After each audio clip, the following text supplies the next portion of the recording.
Punting for the Yellow Jackets, a junior from East Orange, New Jersey, number 8, Rady Rojas Portillo. The interim head coach for AIC is Christopher Colster. And finally, introducing the starting offensive unit for St Anselm. The left tackle, a freshman from Weymouth, Massachusetts, number 73, Jack Desmond. The left guard, a senior from Newark, New Jersey, number 62, Zion Hughes. At center, a sophomore from Braintree, Massachusetts, number 60, James Daly. At right guard, a senior from New Providence, New Jersey, number 63, Tom Cavanaugh. At right tackle, a senior from Milford, New Hampshire, number 75, Michael Boucher. At wide receiver, a sophomore from Burnett, Texas, number 3, Blaine Burkhalter. At wide receiver, a senior from Bridgewater, Massachusetts, number 17, Bobby Long. At wide receiver, a junior from Belton, Texas, number 11, Anthony Brown. At wide receiver, a sophomore from Scottsdale, Arizona, number 13, Cade Horton. At running back, a junior from Staten Island, New York, number 25, Vincent Wagner. And at quarterback, a sophomore from Austin, Texas, number 12, Drew Willoughby. Do you have the headset? And kicking for the Hawks, a freshman from Stafford, Virginia, number 90, Patrick Carroll. Head coach for the Hawks in his 6th season is, please welcome, Joe Adams. Assistant coaches include Jordan Sofchek, Chad Brain, Brad Page, Don Trisciani, James Parsay, Bryce Ferguson, Hunter McKay, and Todd Pelletier. Anyone else? 50-50?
till the morning.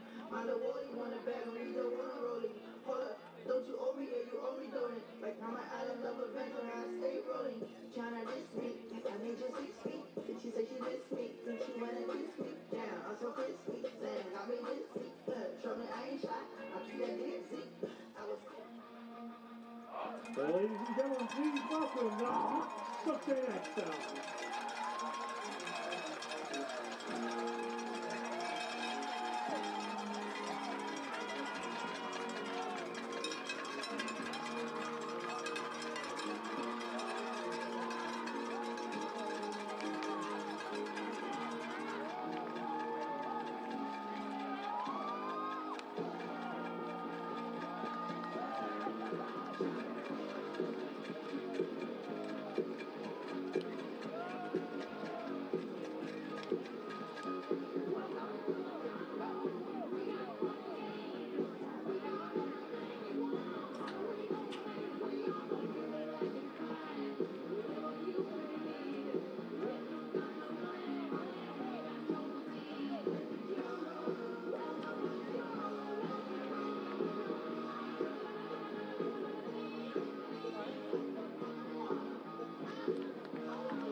Ladies and gentlemen, at this time, may we direct your attention to midfield for the ceremonial coin toss amongst team captains.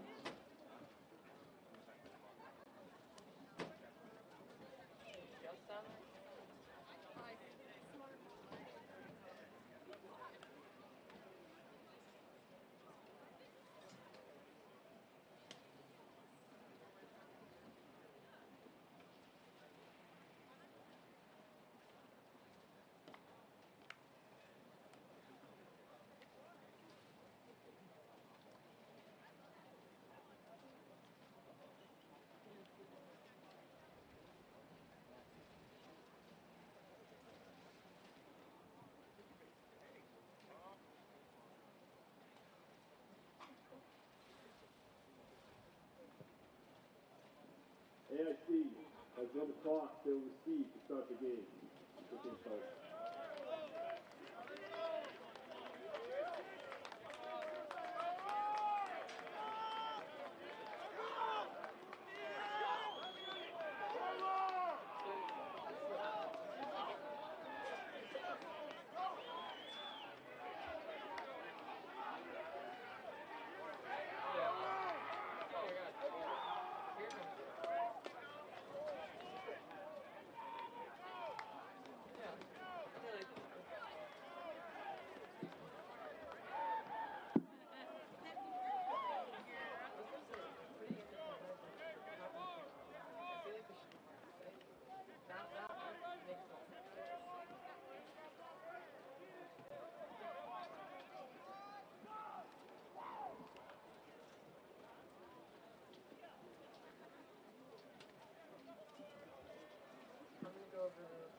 Ladies and gentlemen, Staff Sergeant Jesse Sherrill of the New Hampshire State Police died in the line of service earlier Thursday morning. And today we honor his devotion to the safety and well-being of the citizens of the state of New Hampshire. Please join us in a moment of silence as we remember Staff Sergeant Jesse Sherrill.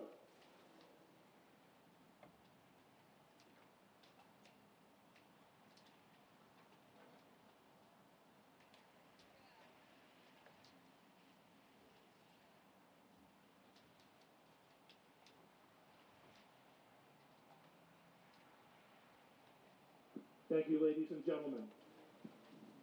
And at this time, we ask that you please remain standing as we honor America with the singing of our national anthem. Here to perform the national anthem, a distinguished gentleman from Nashua, New Hampshire, Mr. Al St. Louis. Oh, say, can you see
and the home of the brave.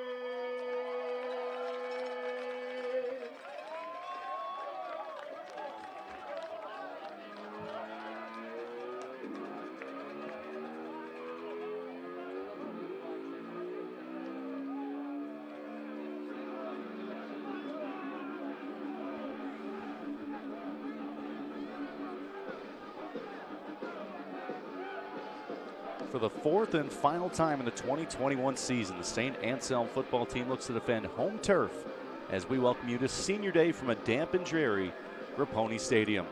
St. Anselm looking to make it back-to-back wins here at home off the back of a 24-16 victory against Pace, win number 2 of the season. AIC, on the other hand, looking to snap a 5-game losing skid. Yellow Jackets 3-5 and 1-5 in the NE10. Tyler Davey, Chris Schuker, so glad you could join us for this one.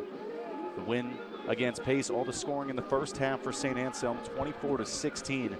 When you look at that game, most importantly, Chris, was St. Anselm's ability to get the running game engaged. Had 128 rushing yards last week against Pace, and it's a team that has struggled on the ground this season, averaging just under 56 yards per game on the ground. But maybe they can take that from last week and turn that into this week because, as you said, damp, rainy, could end up with some downpours later on during this game as well. So the run game could be important. Not that you want to take the ball out of Drew Willoughby's hands, but running the ball will be big for the Hawks today. Expect to be consistent rain showers throughout the afternoon. AIC won the opening toss. They will receive the kickoff. Patrick Carroll from left to right puts boot to ball. We're underway. This is Kobe Miranda near hash marks. Miranda right down Broadway. He angles to the right. Past the 30 to 35. Trudges a couple tacklers with him. Take the Powell and forward progress to the 36. That's where the Yellow Jackets offense will start with quarterback Jason DeMild. They get some good field position to start. Kobe Miranda has returned the ball an average of 23.4 yards per kickoff return. And right there, another good one. Excellent field position. DeMild and Drew Willoughby, the two quarterbacks today, in a three-way tie for the most touchdowns in the NE10, 16 passing touchdowns apiece. Yeah, these are the two teams that will chuck the ball around the gridiron, that's for sure. See how much rain is a factor. In the pistol, Davila is behind Jason DeMild, the redshirt junior. Play action fake, pass to the left. He has his man wide open. This is Jackson Ramsey. And one play already the positive side of the field. Ball is out. We'll see if he was down by contact. No indication yet. St. A's clamoring that this should be their ball, and it looks like we're going to say the knee was down. The offense, for the meantime, staying out there on the plus side of the field. Now, since it will stand, it's an 18-yard gain to begin, and that's a great start. But right away we see maybe wet ball playing in as a factor. DeMild third in the nation, averaging just a tick under 17 yards per completion. An AIC offense that can be explosive. Take the top off of defense. In motion, that's Kobe Miranda. Inside handoff, Davila takes it outside. Has a block, 40, turns his shoulder, 35-30, Davila. First down yardage and plenty more. Just shy of the 20. And 2 plays in, AIC knocking on the door of the red zone. 25 yards there for a guy who averages 55 yards per game, but 4.4 yards per carry. That's an excellent start. 2 plays and already almost at the red zone. Davila, redshirt senior, 2 touchdowns last game. A rushing score as well as his first career passing. Make that receiving. He'll flank to the right side of DeMild. 1st and 10. Ball spot at the 22, far hash. DeMild screen pass once again. Jackson Ramsey stumbles a little bit. He'll fall forward for a minute gain of 1. Good open field tackle there by Ahmad Brown. And Brown was all over in the game against Pace. This was a St. Anselm defense that was swarming. The Setters had a season-high 13 tackles for loss, 6 sacks, and 9 pass breakups. And 24-16, all the scoring for St. A's was in the first half. They led 24-6 at the break, built up enough cushion, pick up just win number 2 of the season. Wild fakes the give from the pistol. Pressure coming now with Paul Koski, the NE10 Defensive Player of the Week. He was stacked up as he dives across the 18, a gain of 3, a 3rd and medium. And you mentioned the 6 sacks a week ago. It's a team that has 22 sacks on the season in just the 7 games. They can get after the quarterback, and right away we've seen DeMild get rid of the ball pretty quickly right there. He got pressured, and probably the smart thing to just run it up the gut, get what you can, make this a 3rd and somewhat manageable, 3rd and 6. St. Anselm first in the conference, 7th in Division II, 8.7 tackles per loss per game. Might be 4 down territory, excuse me, Tyler, because AIC doesn't have a kicker. No kicking game. Yellow Jackets go empty, 3rd and 6, clean pocket. DeMille will take it himself, and he's dropped. Who else but Paul Koski getting into the backfield? Looked like he got back to the original line of scrimmage, 4th and 6, and we'll see what the indication is. And it looks like they'll take the 3. And kicking's been tough. They're 1 for 6 on field goals this season. 3 of them have been blocked. The only make was a 25-yarder by Joe Coliero. It's Coliero that's out there. 36-yarder in between the hash. AIC looking to get points out of this opening drive in the swirling rain. Good snap, good holds. And Caliero's kick is up and good from 36. As I said, they have no kicker. that was a really good kick. That was not right down the middle, but it's a good, what'd you say, 36? Yeah, 36-yard field goal, and that was good for probably another 5-6 yards. Well, the good news for you, all right. Plenty of time left. You're 0-1 to start the game. But I'm just going by the numbers. AIC off and running. 3-0 opening drive that started from their own 36. They marched down the field, a couple of big plays. Get it going, 6 plays, 45 yards. Took 3 minutes, 33 seconds as the Yellow Jackets score first as really the rain starting to pick up here from Grapponi, the heaviest we've seen this afternoon.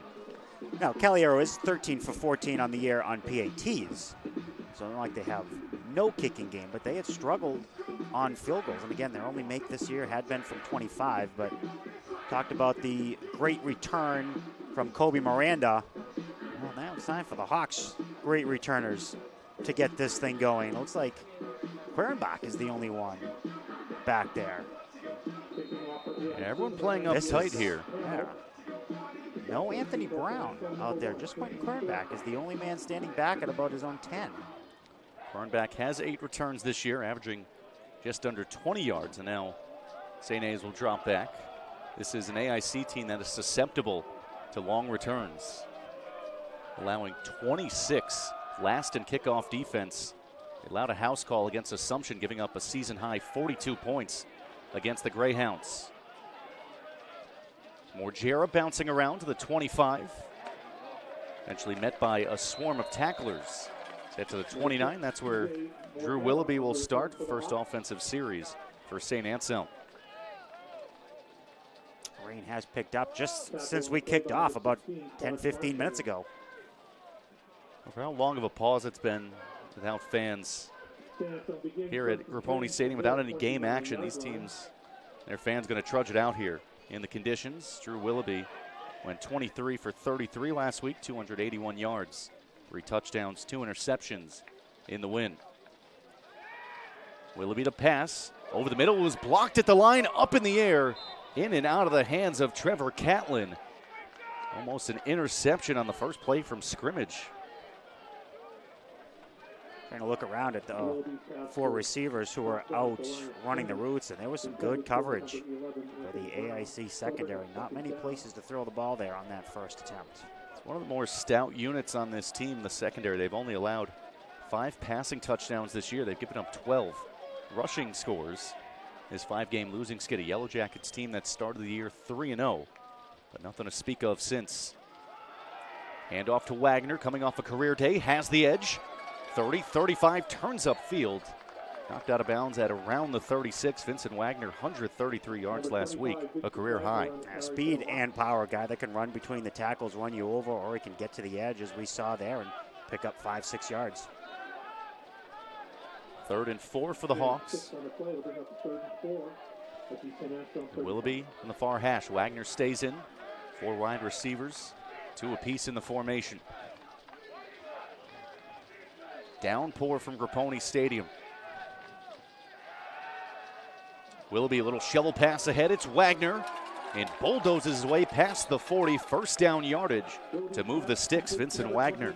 That was a nice chest pass. Somebody get him on the men's basketball team. That looked kind of like that type of play. That's what you want to do. Weather like this, as you said, raining harder. Use the two hands. Pick up the first down on 3rd and 4. Fresh set of downs for St. Anselm. Willoughby first in the conference in completions, attempts, yards per game at 324. And interceptions. That really comes with what is the high volume of this passing offense. And we have a three-way tie, 3 QBs with 16 passing touchdowns. Willoughby, Jason DeBild, who you just saw, and Steven Sturm from Bentley.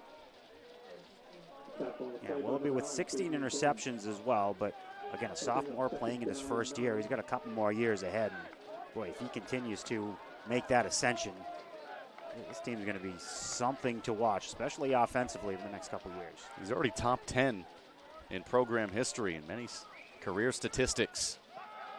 Give to Wagner, running downhill, powers the AIC side of the field, has the first down right across the St. Anselm logo.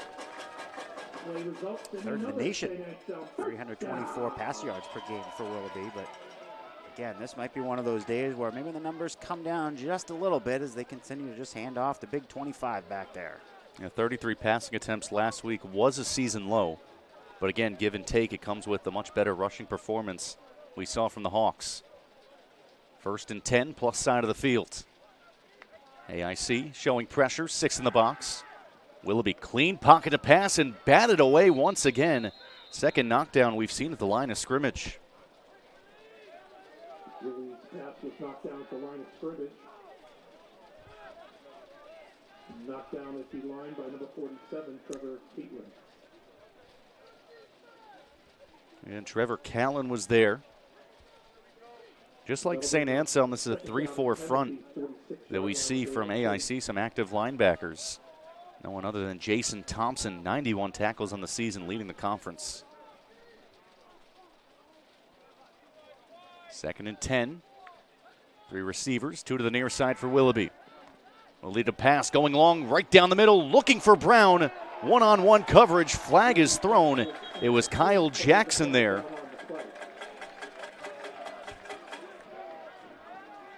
First time we've seen Willoughby really air it out here this afternoon. Will be pass interference against the redshirt senior Kyle Jackson. This will march St. Anselm up the field.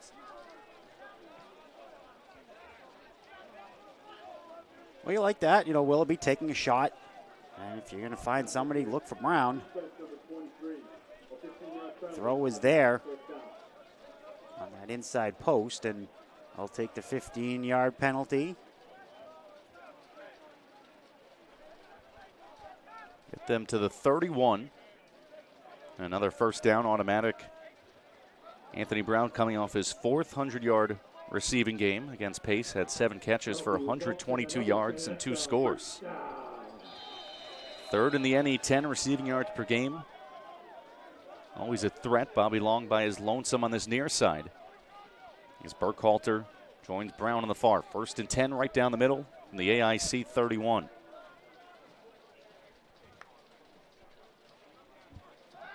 Play action. Oh, got him. Willoughby taking a shot. Wide open. Carson Goda right down Broadway. A house call for the freshman. And St. A's takes the lead 6-3. Wow. Carson Goda just right up the seam. He faked on the run block, and he took that thing easily. Perfect throw from Willoughby to Goda for the touchdown and the Hawks lead. That's a perfect play call and a great fake by Goda to get his man thinking he was run blocking, and then just right up the yard markers, the hash marks. Patrick Carroll in for the extra point. Anthony Brown, the holder. Snapper is Taylor Polakowski. Extra point is up. And it is true, Carson Goda becoming more and more of a factor in the offense. And Chris, when you look at this air raid offense that St. Anselm possesses on the depth chart, you don't even see Goda's name. It's 4 wide receivers, but tight end sets, he's being more and more utilized. That's now 3 touchdowns for the first year from Bradenton, Florida. Yeah, reception number 19 for Goda And it was Terrell Wallace, the sophomore, that he beat on that play. And then he just outran the linebacker trying to catch up to him. And again, you saw the perfect throw, perfect catch by Goda.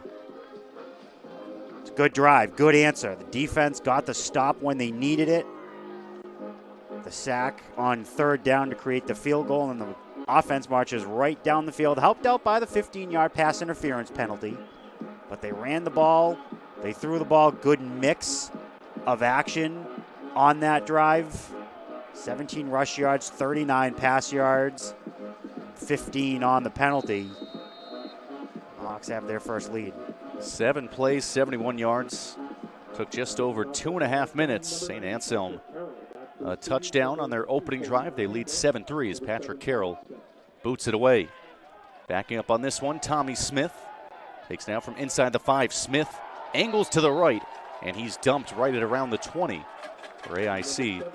We'll restart with Jason DeMiles. How good has Patrick Carroll been, by the way? 5 for 5 on field goals, 22 for 23 now on PATs, and able to drive the ball down near the goal line on those kickoffs. That's an underrated weapon right there for head coach Joe Adam. Really a pleasant surprise. We've seen the progression from the first year.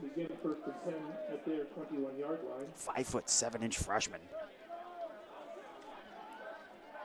AIC had a couple of explosive plays to start that first drive before sputtering out shy of the red zone. Handoff right up the middle. Samad Davila able to trudge his way for just a yard. The redshirt senior. 181 rushes on the year, 3 touchdowns, 442 yards. He's over 2,500 rushing yards for his career. A member of the 2017 NE10 rookie team and was honored as a second teamer in 2019.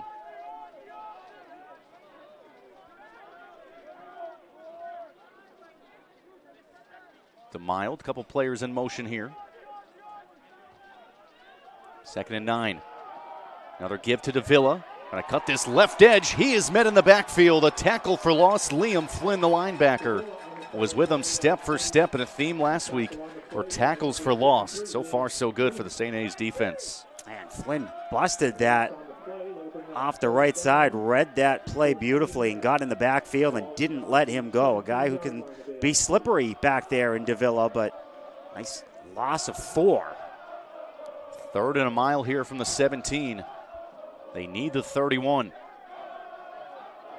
Energy coming from the Hawks sideline. DeMiles to pass, 3rd and 14. Pressure coming. He shakes off Tempchin.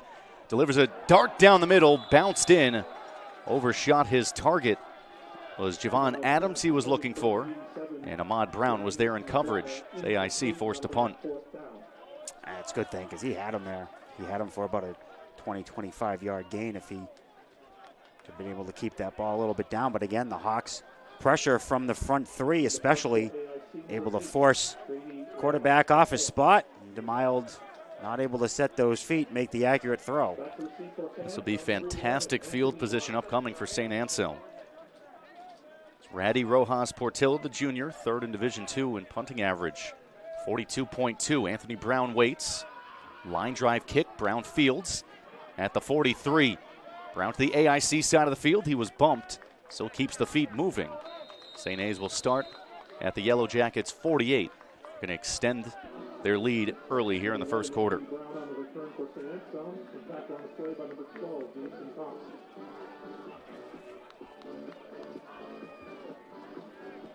Willoughby, 3 straight NE10 Rookie of the Week honorees on September 20th, the 27th, and October 4th. He was the first Hawk to win Rookie of the Week since Andrew Murphy all the way back in 2012.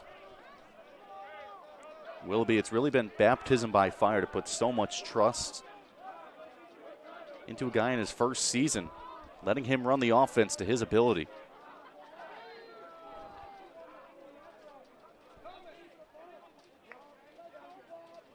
Willoughby to pass on first down. Had a couple knocked down at the line of scrimmage, and he finds his man, Carson Goda, just a gain of 1 over the middle. And I think it's a credit to Joe Adam as well to see what he has in Drew Willoughby. And we remember 2 years ago, the last time we saw football here, Eric Fairweather, the quarterback, a running quarterback. He could throw a little bit, but he was more of a running quarterback, and Joe Adam had to kind of change his offense around to fit his quarterback this year, and boy, has that worked. A scheme to the talent you have, and Joe Adam picked up his 10th win last week. He spent 2 seasons as an offensive line coach at Syracuse. Dangerous pass there in double coverage, looking for Blaine Burkhalter. It was knocked away by Terrell Wallace, who was beaten for the early score. Goldie's pass intended for number 3, Blaine Burkhalter, incomplete. That'll bring up 3rd down. A lot of Texas connections on this offense. Willoughby was looking for Burkhalter. Willoughby from Austin. Burkhalter from Burnett. You also have Anthony Brown and Quinton Kurenbach. 3rd and 10 movement. Yeah, but did the offensive line move? Now, James Daly came right out of his set and was pointing that way in this discussion, a 4-headed discussion now. This might be on the offense. If no one broke the neutral zone, this was just movement from the offensive line. We shall see. Offside. Defense, number 55. We do get it against AIC. Latrell Hollis offside. I'll make this 3rd and 10 a little bit more manageable.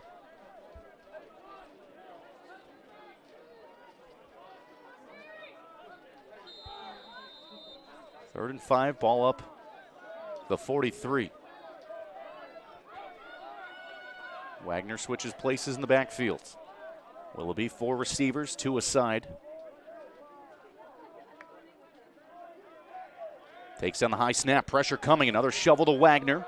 Cuts to the inside, dragging a defender with him. A couple yards shy of the line to gain, down at the 40. Got to be 4-down territory I here. agree. You're not going to punt it from the 40. Plus side of the field, touchback would only be a 20-yard difference. Willoughby looking at Joe Adam, as well as Jordan Softcheck on the sideline. Under 6 here, quarter number 1, second drive for St Anselm. 9 for 18 this year on 4th downs.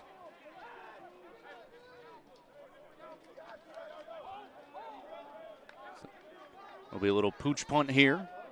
Willoughby will do that, try and pin AIC back. Bouncing. Bobby Long was able to swat it away, but couldn't stop the momentum. It ends up the end zone, a touchback, as AIC will start at the 20, trailing 7-3. Later stages, first quarter from Grapponi Stadium. Willoughby's done that quite a bit this year. He's had 13 punts, about 35.5 yards per punt. Long of 47, and I guess it's not terribly surprising to see him do that. I thought maybe on 4th and 2, the way your defense has been playing, that you might take that shot, but Bobby Long was about a half a fingertip away from being able to knock that down at the 1.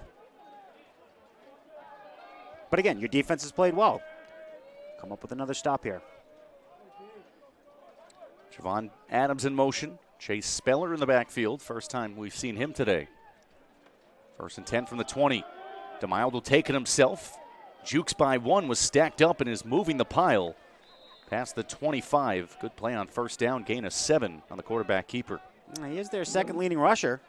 3.5 yards per carry, 41 yards per game. 83 carries for 288 yards coming in, the quarterback. Season high 93 rushing yards last game as AIC gave up a season high 42 points. They trailed 28-7 at half. They got down 21-0 in the blink of an eye against the Assumption Greyhounds. 2nd and 3, DeMild in the pistol. Give is to Speller.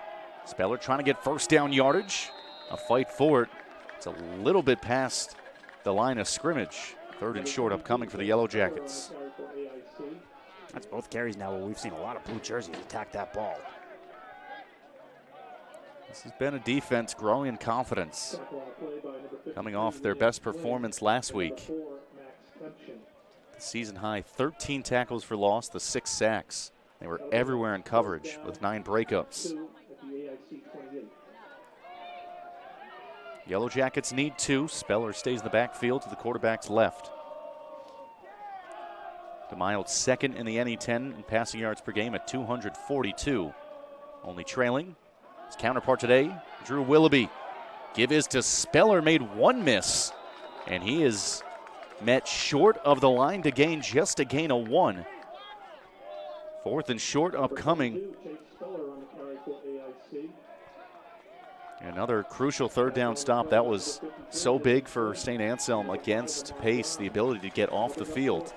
And another great second effort there by the defense as he got by Max Temption, and then the second wave got back there, and Temption actually got back into the play to help with the tackle as well and keep this a 4th down and a punt.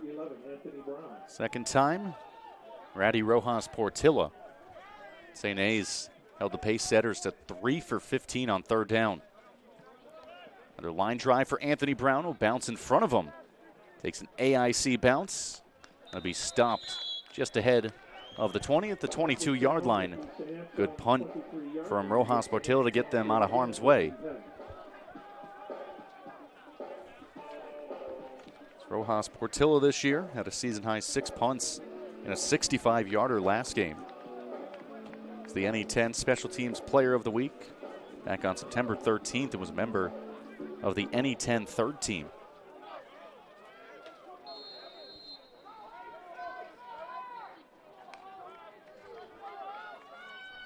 Willoughby from his own 22. 3 minutes left, quarter number 1, 7-3. The St. Anselm lead, the 31-yard passing touchdown from Willoughby to Carson Goda now gives him sole possession of first in the conference with 17. Wagner met in the backfield there, going nowhere. That was the punter, current linebacker, Grady Rojas Portilla.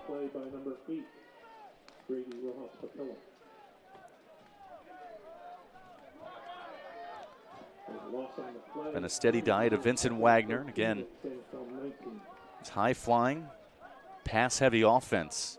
Dealing with the elements here from Grapponi Stadium. Burkhalter in motion, trips to the right. Willoughby looking right down the middle, intercepted into the hands of Fabian Thames.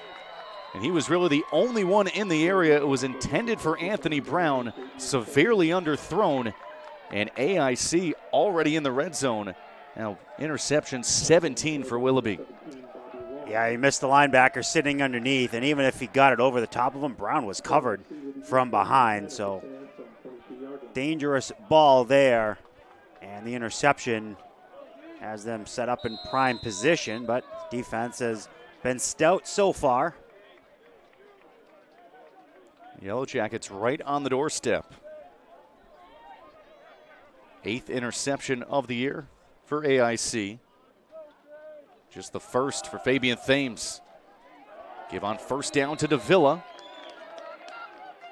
Not getting much on this one, just back to the line of scrimmage. And again, the battle of the trenches being won significantly by St. Anselm here in the early going. Number 2, Sabat Davila on the carry for AIC. Those wins against Millersville, Pace, and Franklin Pierce. AIC started the year 3-0 with high hopes, and then it's taken a severe downturn. 5 losses since, all in the conference. We'll get another crack at Pace after a bye week on November 13th. DeMille looking to pass, makes a couple miss. He'll take it himself on the far side. 15, cuts back inside the numbers. He gets just shy of the 10, but will have the first down. He really held that ball out there, too. It was possible somebody could sneak in around him, holding that ball way out there in the right hand. Carrying it like a loaf of bread as he took it across the sticks. And even then, even though he picked up the first down, the Hawks defense took him off his spot. He wanted to run left. That was shut down. He was able to bust it right. Looked like Brandon Hudgens, Mac Berry were in the area. Some interesting early scores here. You got Assumption and New Haven playing. That's the 4-1 Greyhounds against the 5-0 Chargers in Connecticut. That's a 7-3 New Haven score at the end of one. How about Bentley hosting Franklin Pierce? That is 5-0 Bentley and 0-5 Franklin Pierce in the conference I'm talking about. How about 3-0 early in the second quarter? The Falcons have the lead, but the Ravens holding tight there. Yeah, they have been the bottom feeder so far in the NE10 Just look at, we talked about the winning part of the schedule here for St. Anselm. When you see teams coming in, one win in the conference, it's against Franklin Pierce. So after the first timeout for the Yellow Jackets, and interim head coach Christopher Kulzer. 1st and 10 from the 11. DeMaio, the give is to Sevilla. Hops by 1 tackle and jumps his way to the 8-yard line. Number 2, Samud Davila on the carry for AIC. Stonehill and Pace started at noon today. I guess not surprising. It's the Skyhawks with the 16-6 lead. Final minute of the third quarter. Yes. A lot of gray area in the middle of the pack here. A win for AIC today would put them level with St. Anselm at 2 and 5 in 6th place. Davila once again trudges down the middle, leaps his way into the end zone for the score. 4th rushing touchdown of the year for Samad Davila. And AIC back in the lead. They cash in the great field position.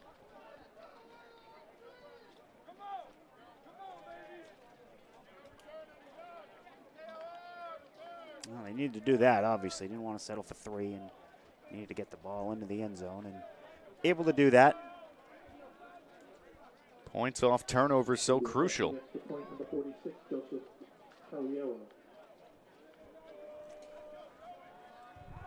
Calero out there. Already had the field goal from 36. 13 for 14 on extra points. It's up and true. AIC, which is right down.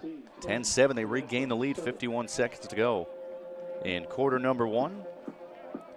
Drive of 4 plays, 22 yards. Just took 1 minute and 37.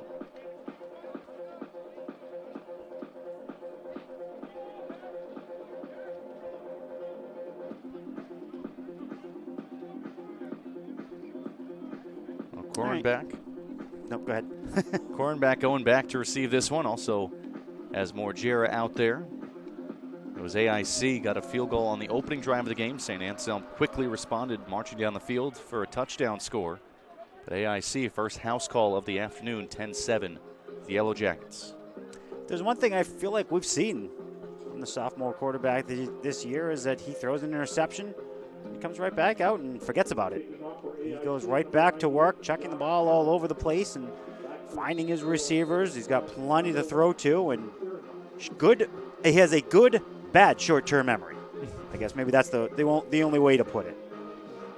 Yeah, he threw a couple of interceptions in key moments against Pace and then bounced back.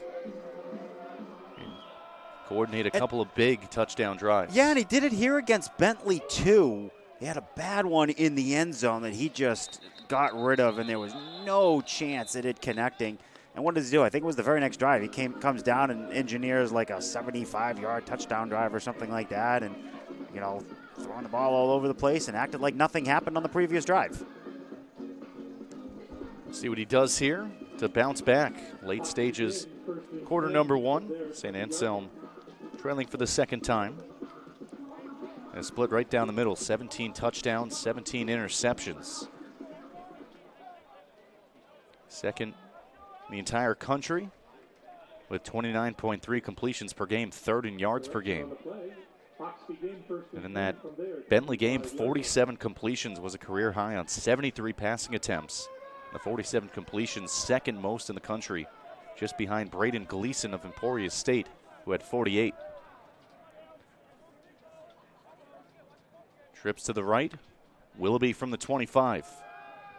Give to Wagner, running inside the tackles. And not much there. It's Jason Thompson in the area.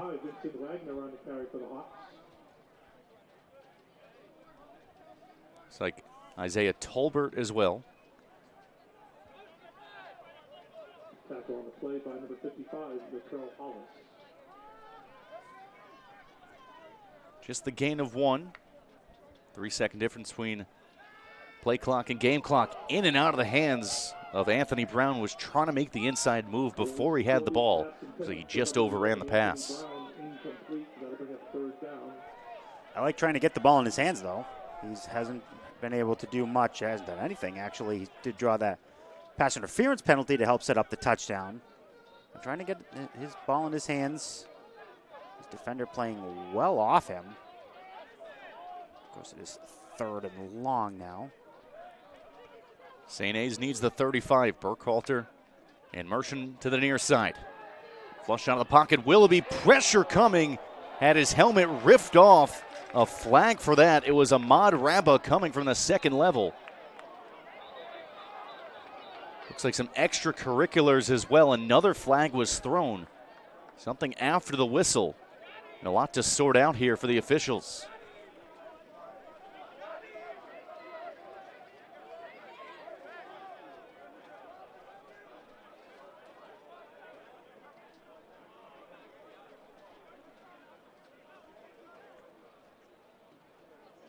Discussion going on here. And the original penalty, Willoughby's helmet was wrestled off, whipped off his head by Ahmad Rabah. And there was a Yellow Jacket player that was pushed down after the play, which drew the second flag. We'll see what we get of this.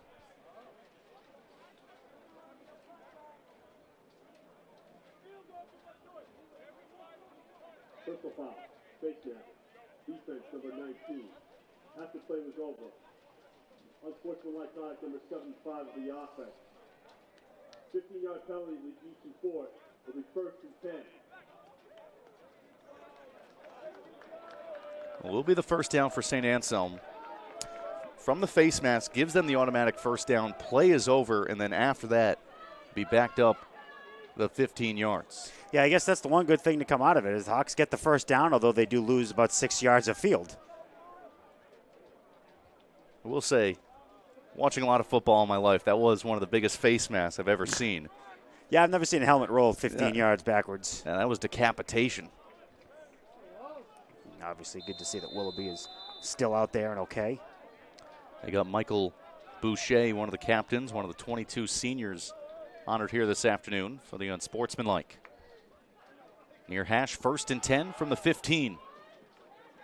Steady diet of Vincent Wagner here in quarter number 1. He's up for a gain of 4, and that will be that. 15 minutes in the books from a rainy Grapponi Stadium. AIC off the turnover, able to knock it right in. Yellow Jackets take a 10-7 lead into our first break. Stick with us here on NE10 now.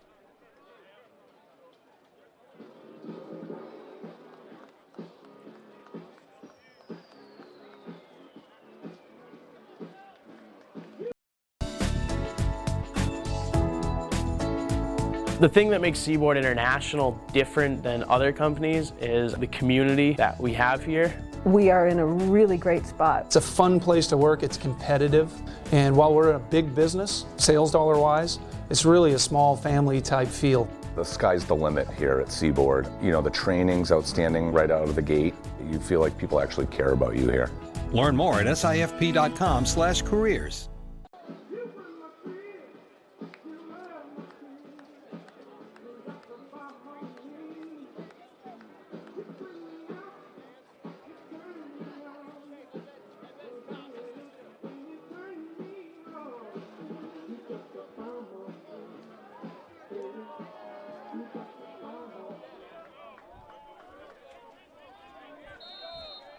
Start of the second quarter on senior day from Grapponi Stadium. Mother Nature not cooperating.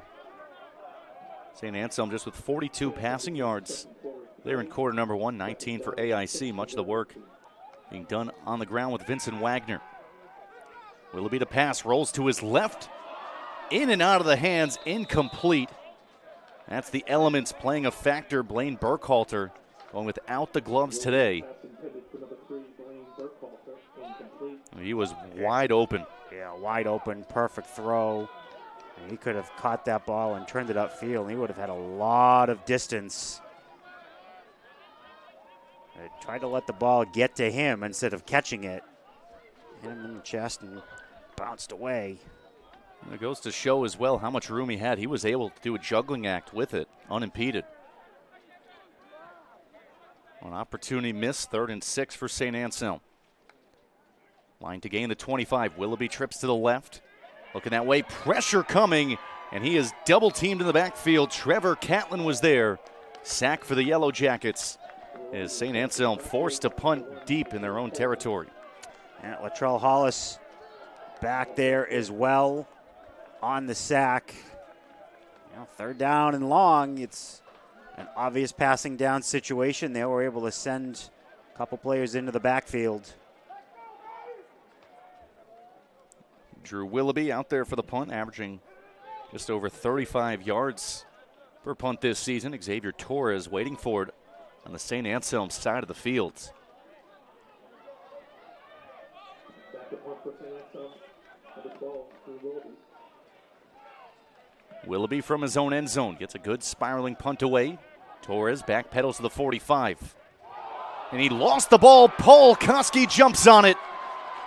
Well, would have been an opportunity for AIC to have premium field position. Xavier Torres coughs it away, and St. Anselm catches a massive break. It's the reigning defensive player of the week, Taylor Paul Koski, Johnny on the spot. And who caused it? Still trying to figure that out, actually, trying to see who it was.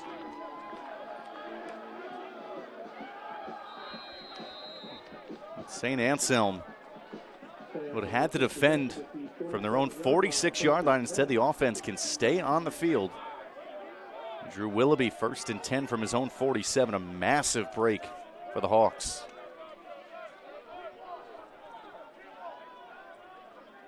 Could this swing the momentum here in half number 1? That is the 21st turnover of the year for AIC, most in the conference.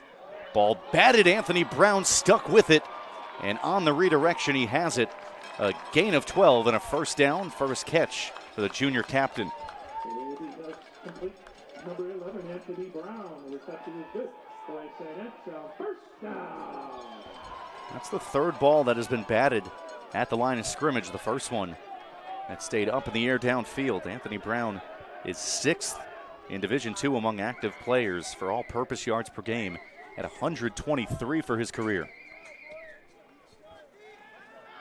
Willoughby looking left, high throw, and Anthony Brown has it again. He stayed in bounds near sideline into the red zone. Anthony Brown starting to become a bigger and bigger part of this game. Wow, he got sandwiched at the 30 and somehow stayed on his feet and in bounds. Perfect throw by Willoughby over the top of the front defender. Found his big playmaker. Now it's the Hawks' turn to take advantage of the turnover. Leading receiver for the team, that was catch number 42 for Anthony Brown. 3rd in the conference receiving yards per game. On the ground for Wagner, flag was thrown in the area of holding. So Wagner went outside left tackle, had a pretty good gain. We'll see if it'll stand up. This is coming back. It's James Daly, sophomore center, negates the big run from Wagner on first down.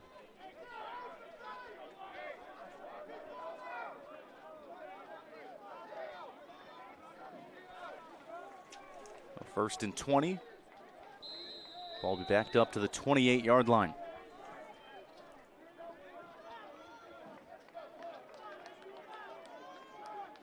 Willoughby trips to the right. It's long, Brown, and Morgera. Morgera, career high 52 catches, or 5 catches, 52 yards. That would be an unreal day. But his first career touchdown last week. They stay with Wagner, trying to catch the right edge. Wagner is swarmed down. Terrell Wallace stayed with him in the open field, jumped off a block. Wallace has played well so far. Yeah, he got beat by Goda. But other than that, he's been in a lot of plays, a lot of positive plays for their defense. And this is a linebacking core that is very active. This AIC defense, Terrell Wallace, key coverage man as well with 3 interceptions.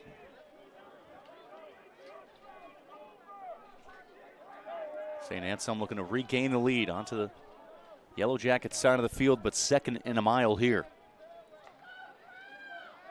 Willoughby from the gun. Quick throw to the right. He's got Bobby Long, the senior from Bridgewater, Mass. First catch of the day. The 6'6" receiver, his 35th of the year.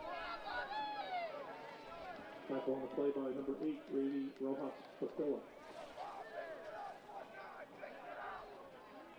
And again, against the St. Anselm offense that likes to pass, a high volume. You have linebackers, especially the outside linebackers, being able to play a number of roles. We see him in coverage more often than not here. 3rd and 15. St. Anselm needs the 8-yard line. Promising drive that sputtered out due to the holding call.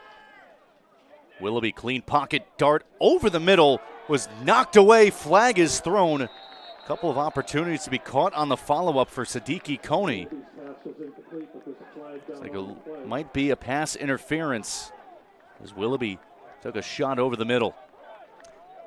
Yeah, defender got there first, kind of wrapped his front arm around him, preventing the ball from getting there. Oh, long discussion, though. Pass interference. Releasing. 15-yard penalty, automatic. First down.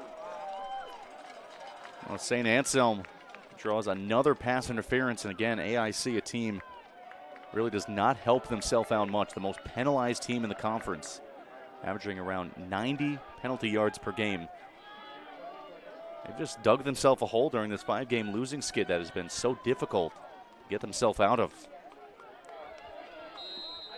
So on 3rd and 15, St. Anselm is gifted a first down, 1st and goal to go from the 8.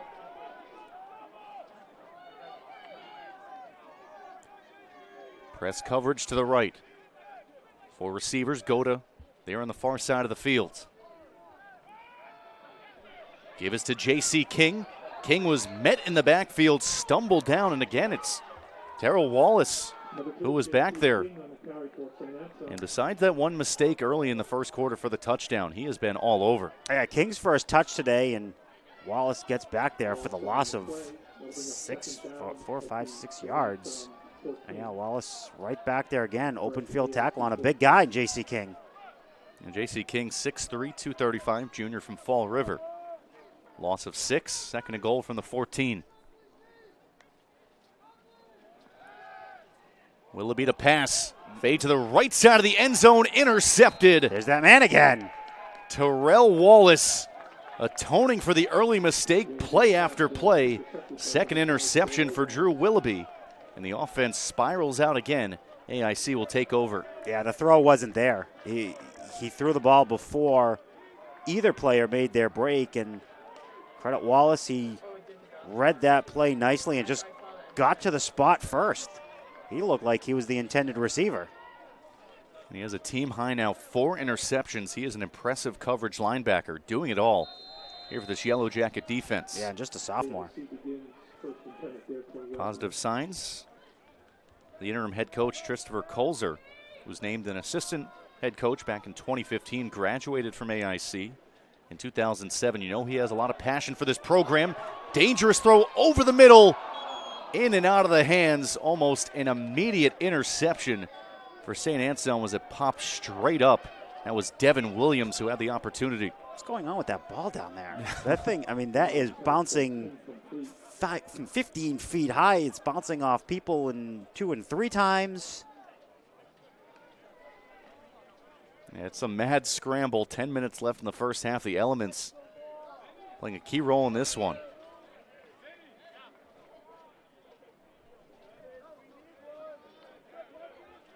DeMild, 2 for 4 here in the early going. Puts Angel Baez in motion. Held it, gives off to Samad Davila. Had the touchdown, which regained the lead for AIC. Hard fought gain of 2.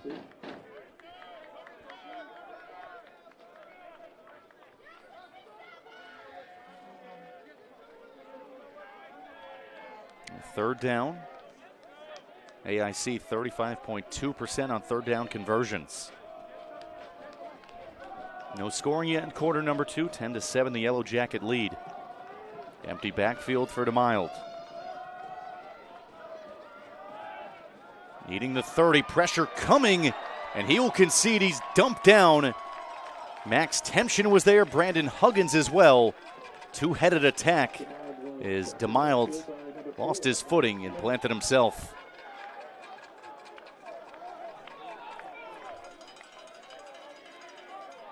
He got up asking for a call. He was down and he kind of got driven on top of by 2 different Hawks. Paul Koski was one of them who was back there. wanted to call for a late hit, but it kind of all happened at once. Field position being such an important battle in this one. Rojas Portilla under pressure, just got it away. Shank to the right. It'll take a St. Anselm bounce up the field. It'll be halted right there at the 35. That was Marcus Thomas who came back for it. But a golden opportunity for the Hawks in A-plus field position. It was actually Hudgens and Tempchin who were back there. Pawlikowski was the second, or I guess the third one coming in. Those two, Hudgens and Tempchin, had the pressure. And they've been living in the backfield the last few days, few games. 13 tackles for loss against Pace. St. Anselm leading the conference, 8.7 tackles for loss per game. 4 receivers, 1st and 10 from the 35. Vincent Wagner inside the tackles is trying to push the pile. Nothing doing here. Number 25, Vincent Wagner on the carry for the Hawks. Yeah, we thought we'd see a little bit more of him, but that's Vincent Wagner's 8th rush for just 20 yards. Willoughby 7 for 14, the touchdown, 2 picks, 83 yards here in the early going. AIC had the touchdown to regain the lead off of Willoughby's pick at the 19-yard line. Burkhalter in motion, 3 to the right. Willoughby looks that way, low throw, couldn't be dug out by Bobby Long. Willoughby's pass intended for number 17, Bobby Long, incomplete. Well, didn't have a touchdown last week, which snapped a 3-game streak for him at a career-high 12 catches. Game against Bentley.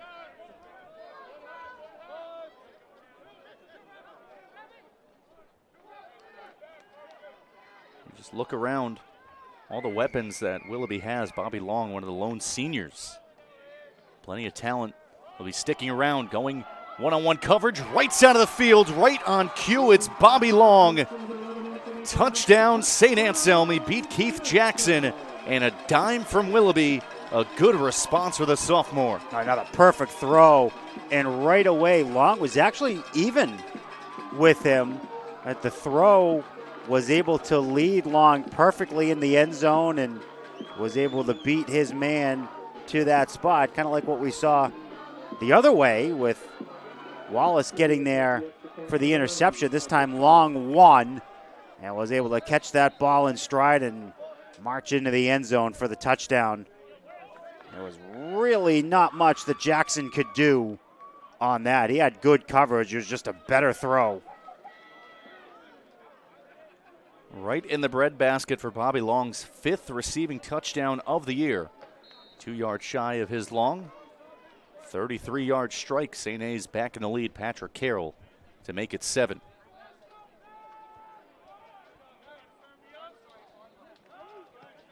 The low snap was dug out.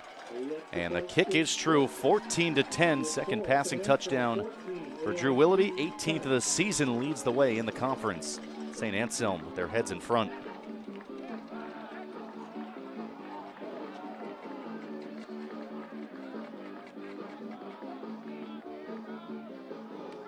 Interesting game. You know, we came in thinking we'd see a few more runs than we have, and instead it's been a couple of long passes from Drew Willoughby.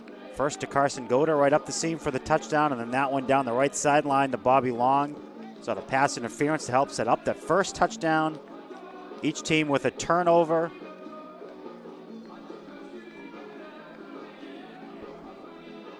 Actually, well, 2 turnovers for St. Anselm.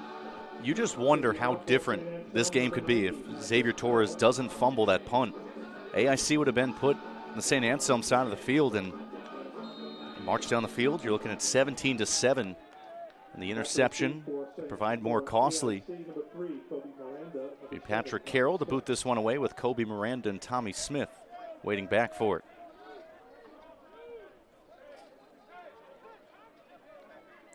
Carroll the first year from right to left.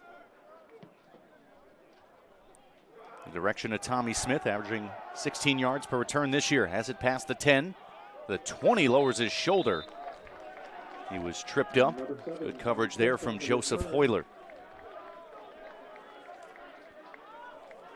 Tackle on the play by number 21, Joseph Hoyler. The AIC offense back out there. 7:37 to go in half number one. Trailing 14-10. Jason DeMild in the early going, just 2 for 4 for 19 yards. Been a steady diet on the ground. But really only 45 yards. Offense been hard to come by for AIC. They had the score when they were granted the ball at the 22.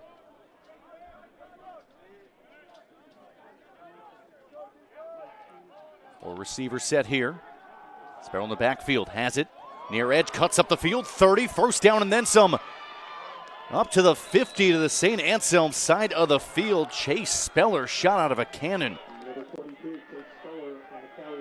31-yard run. They got Speller in motion and just on the end sweep, able to take that ball to the near side, up the sideline, and was able to make one move.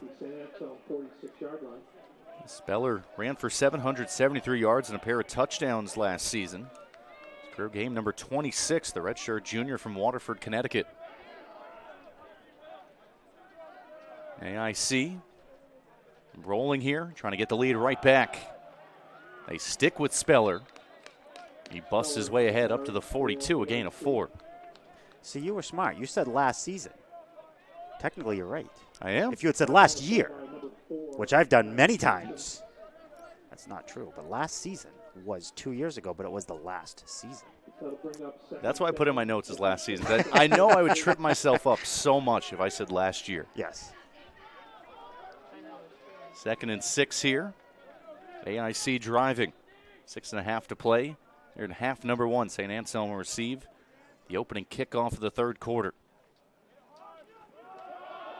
Sticking with Speller. Bounced his way past a couple of tacklers and able to sprinkle forward just shy of the 40, gain of 1 or 2. Tackle on play by number 32, Devin Williams, and number 52, Aiden Gillis. That'll bring up 3rd down. AIC trying to snap this 5-game losing skid. They started 3-0, all the wins coming on the road against Millersville, Pace, and Franklin Pierce. Also started conference play 1-0 with that win against the Ravens. The 40-33 decision against the Setters was a non-conference play. The two teams will play an NE10 contest on November 13th, final game of the season for both. Pressure coming, DeMild sweeps by a couple, still on his feet. DeMild cuts it upfield, has the first down, leaps over a man. What an individual effort there from Jason DeMild. He looked dead to rights, well behind the line of scrimmage, but a hard-earned first down. He got by Brandon Hudgens. He got by Devin Williams. That was the first wave. He got by 2 more. The second wave, Williams and Hudgens ran back into the play and helped take him down from behind, but somehow he's still able to pick up about 16 yards or so on that one. 1st and 10 from the 24, right outside the red zone for the Yellow Jackets. And he ran about 30. In the pistol, Davila right behind him. Give it to Davila off left edge. Hudgens dragging him down from his backside. He gets up to the 21, a gain of 3 on first down for the redshirt senior. Number 4, we can play for 1 game.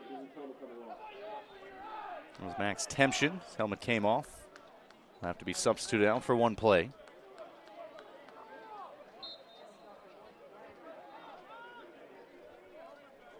Temption said it was forced off from below. 2nd and 7 from the 21 for the Yellow Jackets. They led 3-0 and 10-7. Floated to the left. Perfectly for Davila. Flag thrown behind the play. Davila all the way through. A touchdown. Multiple flags on the field. We shall see. One is at the 31. There's also another at the 17-yard line. I think he got an ineligible man downfield. There was a blocking lineman who was about 5 yards ahead of Davila on the pass.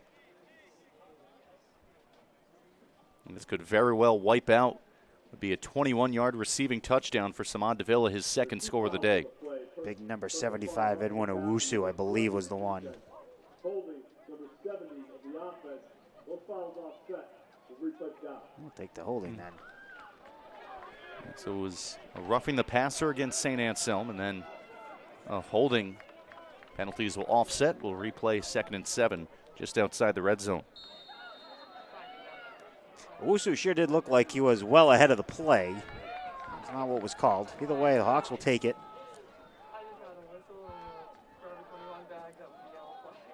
Well, it could have been for Samad Davila. Had 2 touchdowns last game. It was almost his second career receiving touchdown. St. A's showing pressure, 6 in the line of scrimmage. DeMild play action, dart over the middle, humongous hit. That was Ryan Sullivan. Planted Jackson Ramsey. Ramsey, to his credit, held on to the ball and gets the first down. Right at the 10-yard line, Ryan Sullivan. That was his 240th career tackle. He is 7th in Division II, averaging just under 9 tackles per game for his career.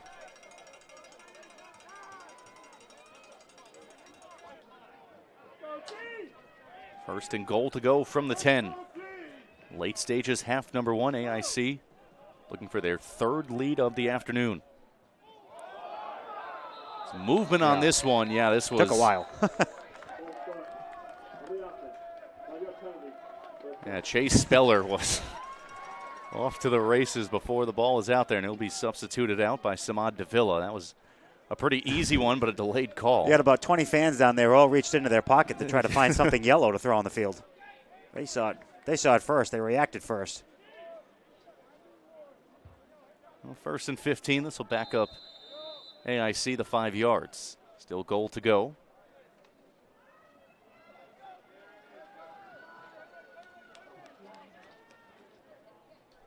Tommy Smith and Jackson Ramsey on this near side. Paul Koski showing pressure. Clean pocket, double clutch, batted up in the air, intercepted Liam Flynn. Flynn will tuck out of bounds at the 35. Another turnover for AIC. On a 1st and goal play, they were marching down the field. That is demoralizing for Jason DeMild. A timely interception for the St. Anselm defense. Yeah, Flynn did a great job there, and the throw was just a little bit late. He actually had his man, I believe it was Ramsey again. He had him if he had just thrown the ball maybe the first time. He kind of double clutched it, and Flynn saw it, got the right hand up there, batted straight up in the air, only a couple feet, was able to locate it right away and turn the ball upfield for pickup afterwards of about 25 yards. First career interception here on Senior Day. Enjoy the moment, Liam Flynn. Drew Willoughby, play action fake. The left has Carson Goda. Gets out of bounds just shy of the 45. Willoughby pass complete to number 87, Carson That's a good throw right there, too. That's the short side of the field.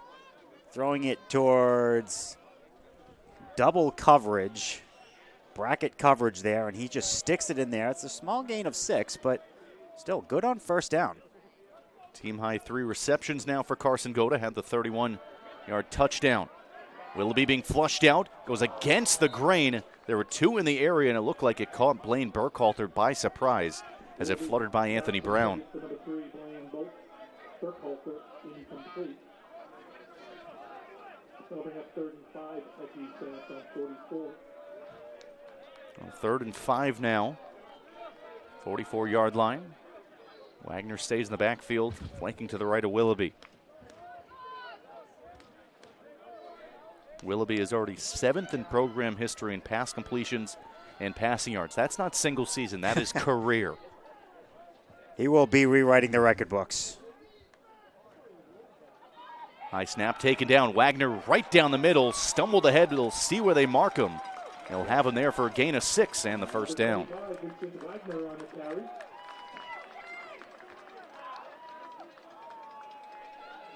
St. Anselm with all 3 timeouts, 2:30 and ticking here in half number 1. They will receive the opening kickoff of the second half, a chance for a 2-for-1. And they would love to do that. You can see by the hurry-up offense that they're running right now.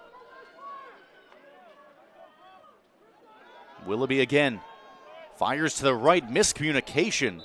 Intended for Burkhalter. Once again, he never came back for it. Willoughby's pass intended for number 3, Blaine Burkhalter, incomplete.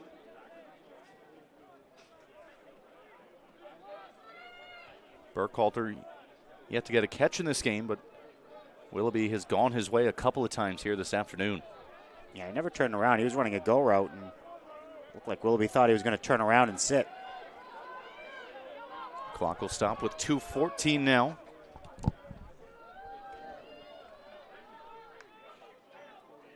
Shotgun snap, Willoughby. Willoughby fires too far ahead for Cade Horton to be extended out by the St. A's sideline. 3rd and 10 after the 2 incompletions.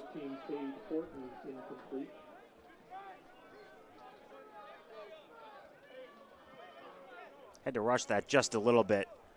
Maybe a little bit more touch on it, a little more air underneath it, might have completed it, but he got rushed and maybe had to throw it a beat too soon. St. Anselm 3 for 5 on 3rd down this afternoon. 42% on the season, which is in the top 3 in the NE10. Burkhalter swipes to the right. 3 receivers that way. Willoughby to pass over the middle, a little bit too far. Intended for Anthony Brown. I'm not sure if that was a flag or a piece of equipment belonging to an AIC it's player. It's the same yellow. I might need to change that up. But yeah, it's a towel belonging to Isaiah Tolbert. Fooled everyone, including us here in the press box. Correction, no flag on the play.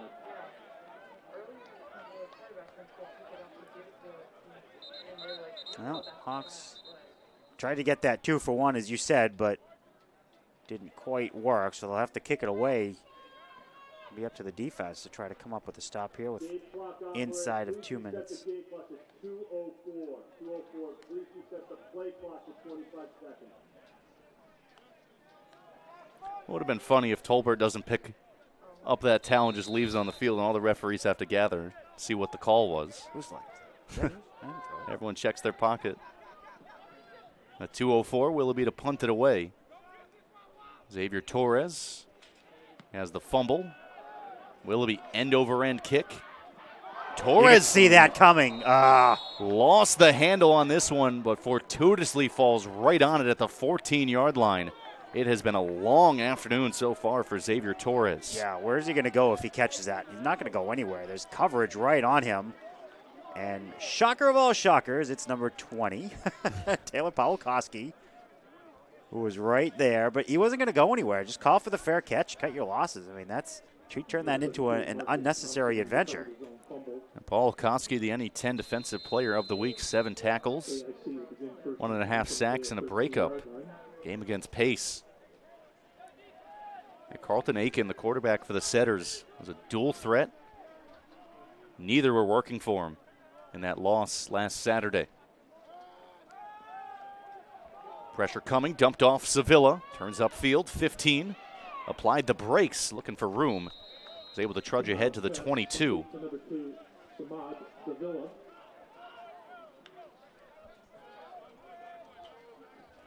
AIC still with 2 timeouts. We're under 100 seconds to play here in the half. He had a lot of room, but credit Jamal Peterson. He closed him down pretty quickly. May not be in on the tackle, but he's the one who cut down the angle on him. Pump fake, DeMille looking for an option. Shot over the middle. Catch is made. Jaheim McGuire out to the 49-yard line. Gain of 27 for the first year, who's first in the conference in receiving touchdowns with 8.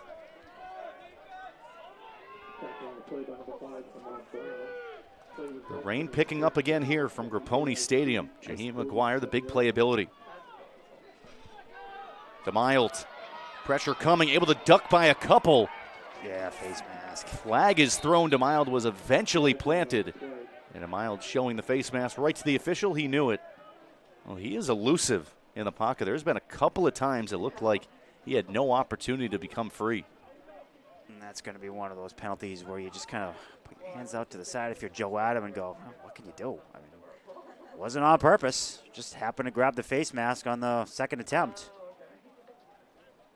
Yeah, it's so tough, especially when a guy's ducking past tackles. They'll get Devin Williams on it. But yeah, when he's ducking past and you put your arms out in a tackling formation and just happen to catch lower. You want to wrap him up the first time, obviously, but as you said, he's so elusive back there. And the Hawks have done a great job of getting him out of the pocket, getting him to move his feet, but we saw especially that one run on the near side here where he got by 2 different Hawks defenders twice, 4 total, to pick up a first down. He's tough. AIC moving it in. Paul Koski shows pressure. The mild flush out will take it himself in the final minute here. Half number 1 has the first down as he is spun to his backside at the 21, gain of 16 on the keeper. Clock stops on the first down, so they'll hurry up to the line, although they have plenty of time. An up-tempo offense here for the Yellow Jackets. The mild again, nothing doing here. He was met hard.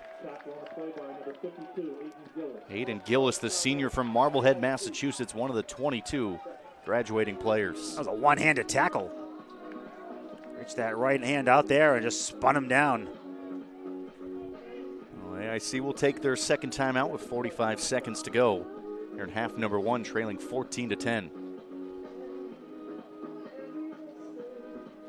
That might have been one of those calls where maybe they don't need to rush that so much with still 45 seconds left. It was a designed run play by the quarterback up the middle that went nowhere, and it really just, it wasted a little bit too much time maybe. There's still plenty of time left, obviously, but now you're looking at a 2nd and long in the rain. AIC rolling again. They are now over 100 rushing yards here in the half, 117 compared to -2 for St. A's.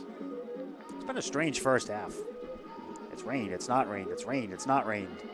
Balls have been batted up in the air, and they've been up in the air for 5 minutes and nobody's caught them. You just think about as well the red zone turnovers that both teams have had, how different this first half could be. Special teams, 2 fumbles, 1 lost by AIC. Uh-oh. Pressure coming off the edge. He got the throw away to Jackson Ramsey as he was walloped by Jamal Peterson. And Ramsey had the first down, spun backwards, and lost the first down. At least that's what it looked like. Going to give him a gain of 8.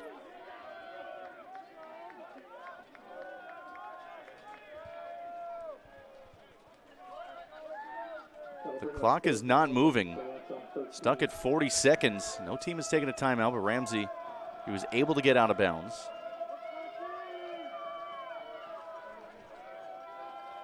Mild in the gun. Sevilla to his left. 4 receivers for the Yellow Jackets. On the doorstep again. Snap was brought down. With a trickeration, his helmet came off. Whistle had to go immediately. It was stop and start from DeMild. We'll mark him very close.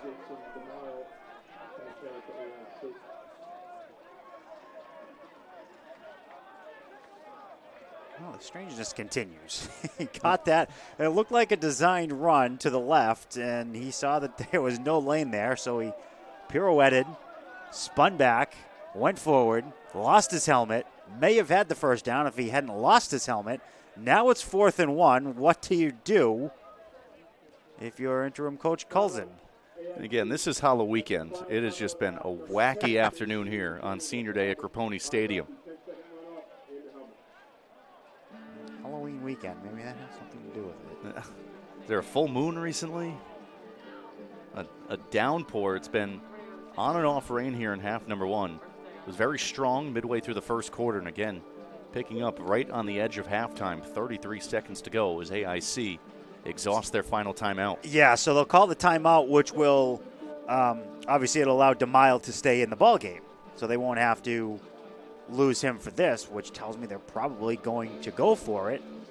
And if they get the first down, they'll still have a half a minute. Clock will stop to reset the chains.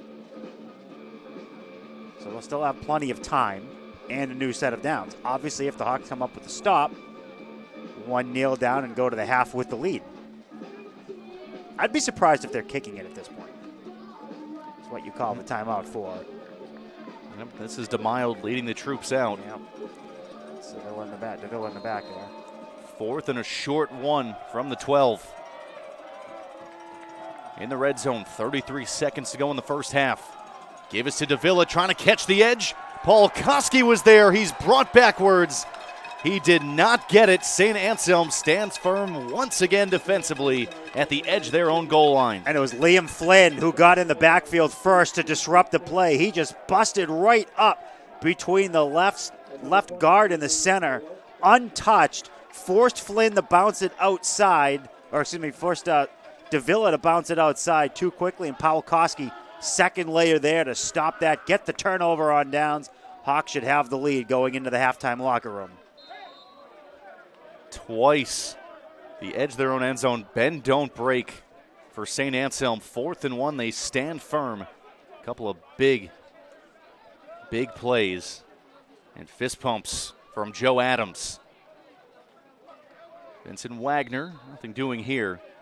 I think St. A's just sit on this one, take it to the half. How weird this first half has been.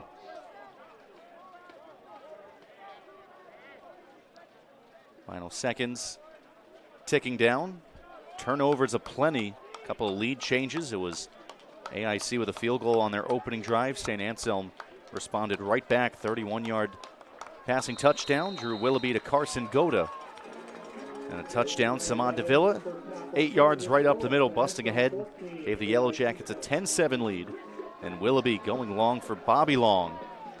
Able to take the lead back. That's where we stand as we head to the break. Senior Day from a damp Grapponi Stadium, 14-10 St. Anselm. They will receive the opening kickoff. Stick with us here on Any 10 Now. It's Senior Day for St. Anselm.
Champions know how to seize opportunities.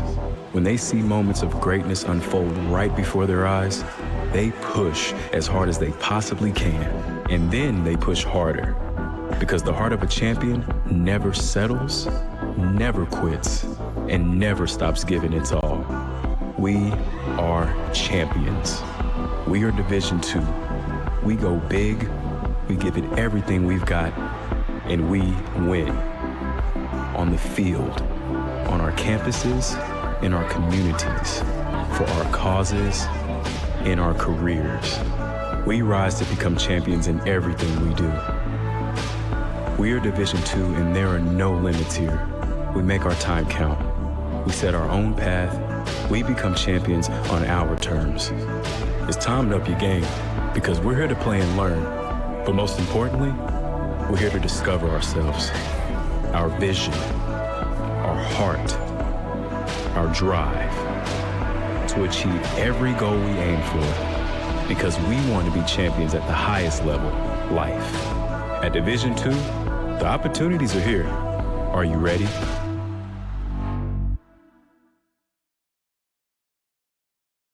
St. Anselm SidelineStore.com offers Hawks fans everywhere one-stop shopping for branded apparel, hats, drinkware, bags, and more. The store also offers officially licensed Under Armour products.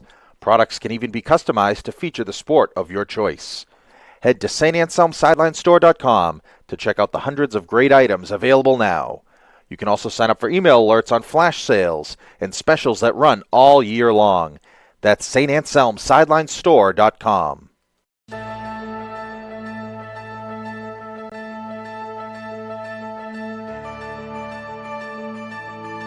Seaboard provides liquidity to our trading partners and is a market maker in the forest products commodity world. What makes Seaboard unique, without a doubt, is its people. The type of candidate that performs well in this type of career is someone who has got very amped up social skills. The job is really about relationship management and relationship building. Whether traveling as a company to Nashville or having a Super Bowl champion and New England Patriots Hall of Famer as our keynote speaker at an event, we like to keep things interesting. We like to have people energetic and proud of where they work. Our people is what makes our company so great. We have a very diverse group and lots of personalities and fun. We have all ages, and we are leading the industry with the most female traders on our trading floor. You know, I've probably been on a plane more times in the last 18 months than I have in like my whole life. So you really get to travel, meet a lot of people, do a lot of fun things that I don't think any of my friends in their second or third year at any of their jobs have gotten to do. It's very competitive, which is great. You hear people getting fired up on the phones and getting orders, and you want to get orders too.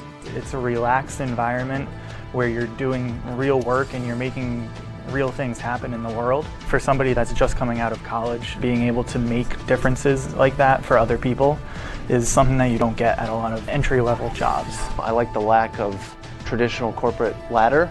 I like the fact that I can earn within 2 years of starting what a guy that has been here 20 years can earn. This is a perfect place to work if you're, very competitive and like to have fun. There's never a dull moment. It's always active. The trading floor is always vocal, and there's always stuff going on. There's always trades to be made. We leave the work in the office, and when you go out to have fun outside of work, it's really having fun with your friends. You can work with your friends.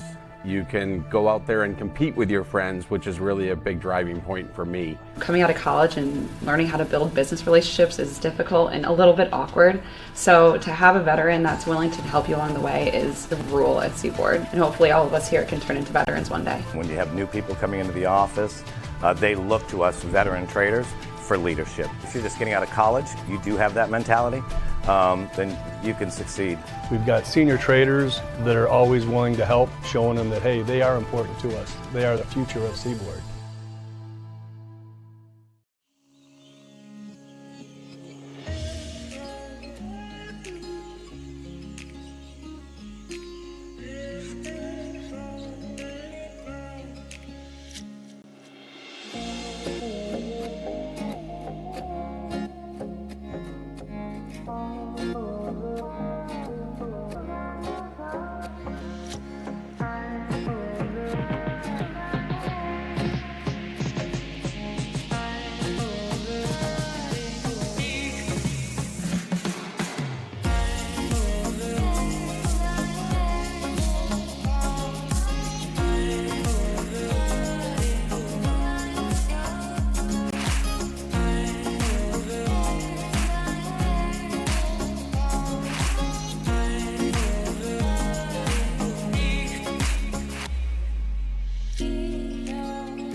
St Anselm SidelineStore.com offers Hawks fans everywhere one-stop shopping for branded apparel, hats, drinkware, bags, and more. The store also offers officially licensed Under Armour products.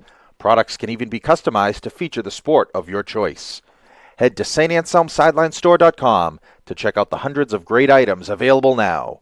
You can also sign up for email alerts on flash sales and specials that run all year long. That's StAnselmSidelineStore.com.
The thing that makes Seaboard International different than other companies is the community that we have here.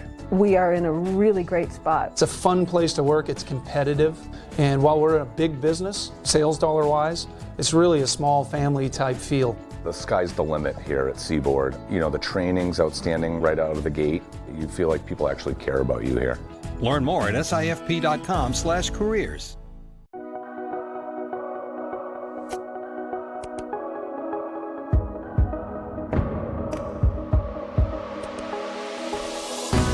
Walking the path of integrity, forever embracing a life in balance, standing tall and confident, leaders in the classroom, community, and field of play, with clear vision and a full heart,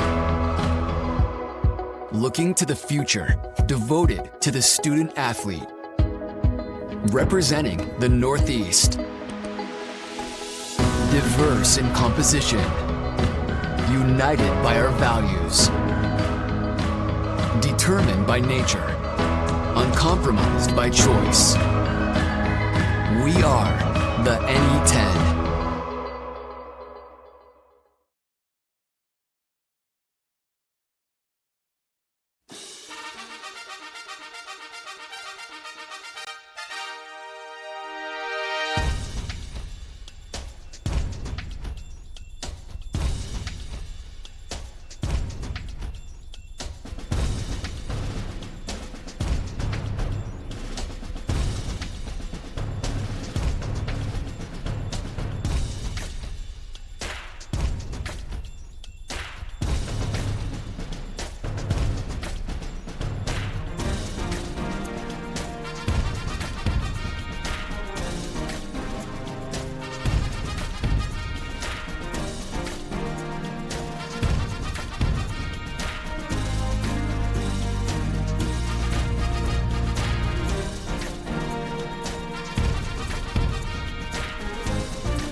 Being a champion takes more than skill, more than endless drills, more than using your head.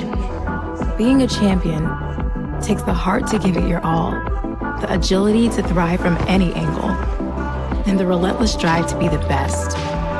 Welcome to Division 2, where the pursuit is yours to create, and the question isn't, can you do it? It's, will you? Label me. You know you want to. Don't be shy. You do it behind my back. Say it to my face. You don't know me. You know what I am?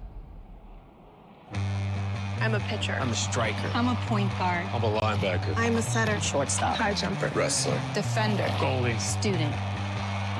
Student athletes. That's who we are.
The thing that makes Seaboard International different than other companies is the community that we have here. We are in a really great spot. It's a fun place to work, it's competitive, and while we're a big business, sales dollar wise, it's really a small family type feel. The sky's the limit here at Seaboard. You know, the training's outstanding right out of the gate. You feel like people actually care about you here. Learn more at sifp.com/careers.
It's been wacky. It's been weird. Everything you want from Senior Day here from Grapponi Stadium as the rain is really starting to come down here in Manchester.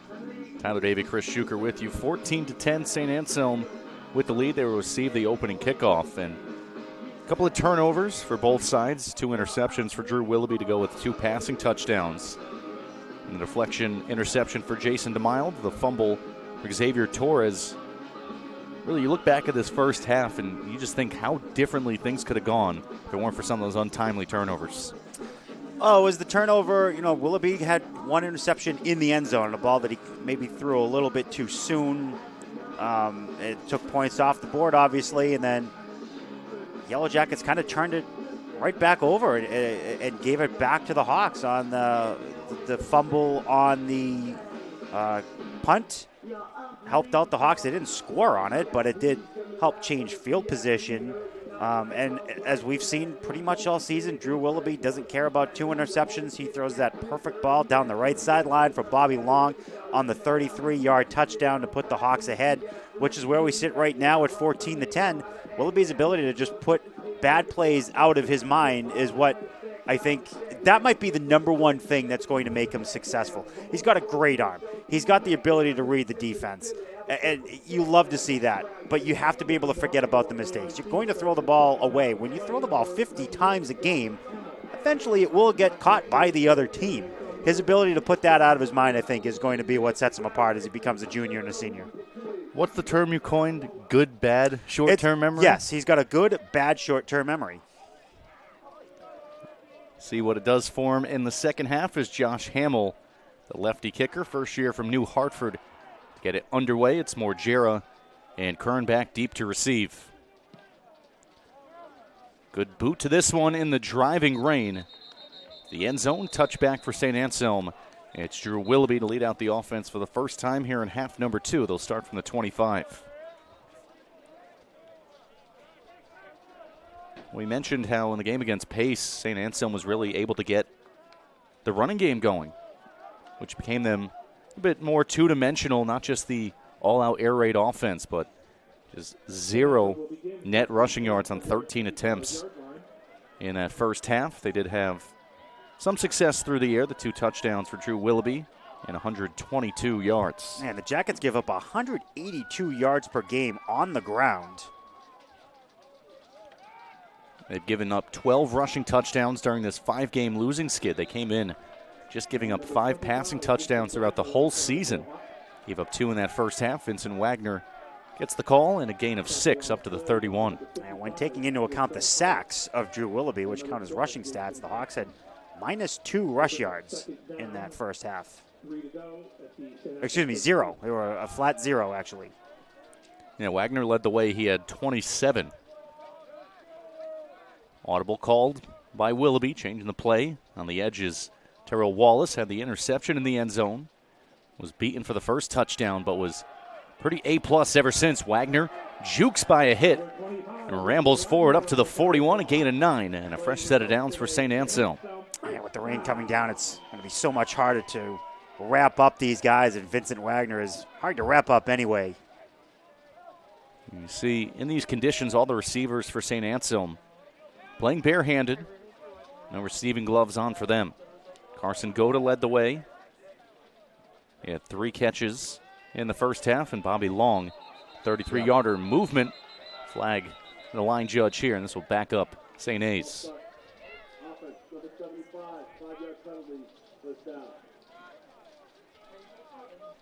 It's Michael Boucher, the right tackle, the senior captain. Hawks were going to throw there on 1st and 10.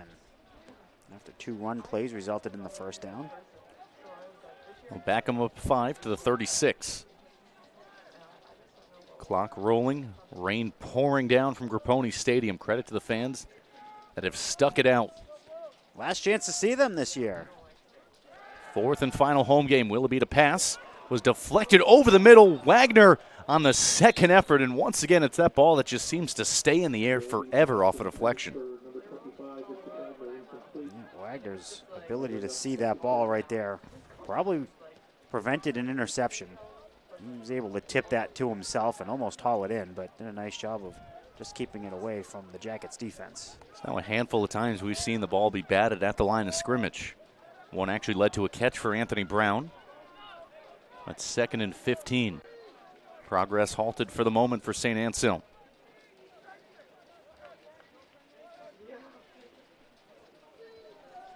With the 2 interceptions in half number 1, bobbled snap. Willoughby just has to dive on it. That one was dribbled into the quarterback. Things going from bad to worse here on this opening drive. Yeah, smart by Willoughby. That's a ground ball hit back to him. Ball never got off the turf. So smart to just fall on that. I look for probably a drop play, and let's just get out of this thing with a punt. 3rd and 21. 4 receivers, 2 either side. Willoughby now with 18 interceptions on the year has thrown at least 2 in every game besides the Franklin Pierce win. Willoughby trouble with the snap, will take it up the field, 30-35. Lowers the shoulder. Can't get further than Ratty Rojas Portilla. And St. A's to punt here on 4th and long. Thought they'd give it to Wagner, but instead he just keeps it himself. He's able to pick up, basically picked up the loss of the bad snap. But still, that drive, after 2 rushes, resulted in the first down after 14 yards. They went backwards after that. Feels like the type of game that's not really going to have a conventional finish. Plenty of time for something. Definitely agree with that. Something odd to happen. They're sticking with Xavier Torres, keeping faith for him. Low end over end punt. Keep taking St. Anselm bounces. Eventually be halted at the 26-yard line. So Willoughby, pretty good one. Didn't get much height on it, but does the job anyways. And we'll see Jason DeMild for the first time here in the second half. DeMild went 6 for 9, 74 yards, and an interception. Led the way with 40 rushing yards. We saw by the end of that half they were setting up designed runs for DeMild. Yeah, I don't think he'll be throwing the ball too much. It'll be him on keepers or him just handing off to Davila. Speller every so often too, probably. Nope. They lofted to the right. To the sideline, it's Jaheim McGuire. McGuire had 1 catch for 26 yards in the first half. Good play action there. That said he was out of bounds. Yeah, did not complete the catch as he went over to the sideline. An incompletion to start this drive, 2nd and 10 for AIC. It's a good play. If he catches it, picks up 6 yards. Right up the middle, shuffling the feet, Samad Davila gets the second level. And is down up to the 32, gain of 6. Setting up a 3rd and manageable.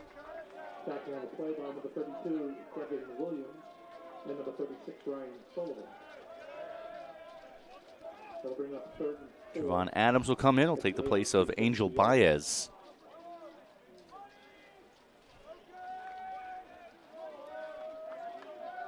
No trips to the right here. Jaheim McGuire and Javon Adams, as well as Jackson Ramsey, who was the favored target in half number 1 for Jason DeMild with his 4 catches. 3rd and 4, high snap. DeMild is able to scoop it up, keeping the play alive, and eventually will throw it away. We've seen just how elusive he can be. He did well to even keep that play alive. It was a fortuitous bounce to get it back in his hands. 3 and out for AIC. 2 teams swapping early possession here in the 3rd.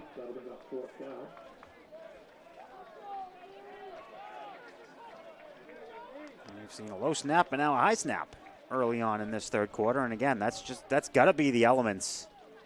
The rain coming down. Been a steady, somewhat driving rain pretty much all game.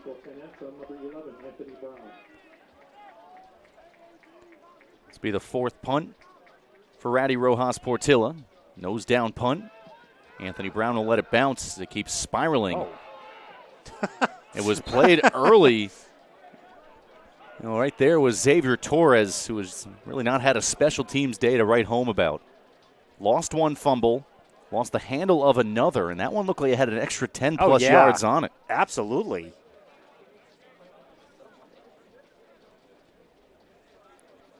Tough day at the office for the redshirt junior from Pawtucket, Rhode Island.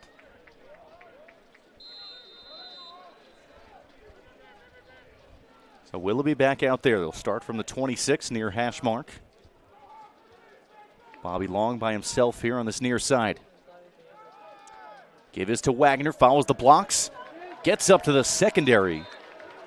The 36. And they'll give him enough for first down yardage, gain of 10 for Vincent Wagner. So far, the rushing attack is proving to pay some dividends. It's probably really tough to just keep calling runs when you have that kid back there as your quarterback, but Vincent Wagner is just so big and strong. Just keep riding him. Wagner again off right tackle. Took a host of players with him, led by Antoine Golson, a 38, a small gain of 2.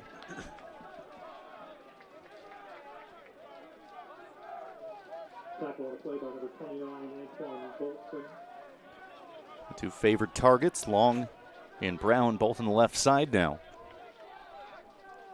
Wagner's now run the ball 14 times, 55 yards. Willoughby play action, rolls to his left, against his body, dumps it off, catch made by Joseph Hoyler to make a man miss, and he's ahead for the first down for St. Anselm.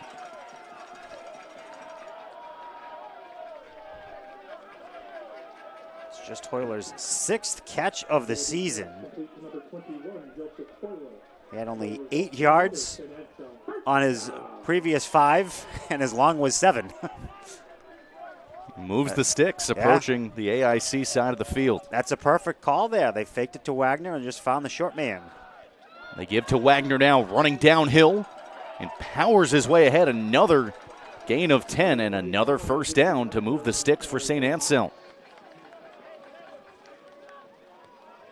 Sorry, Hoyler actually had, I was looking at the rushing yards. Hoyler had 4 catches for 32 yards with a long of 25 before that catch. Either way, we've seen Drew Willoughby can spread the ball out to plenty of different targets. St. Anselm moving here, 3 straight first downs. Willoughby again for Wagner, and this one was snuffed out immediately, and that was Jason Thomas, the senior in the backfield.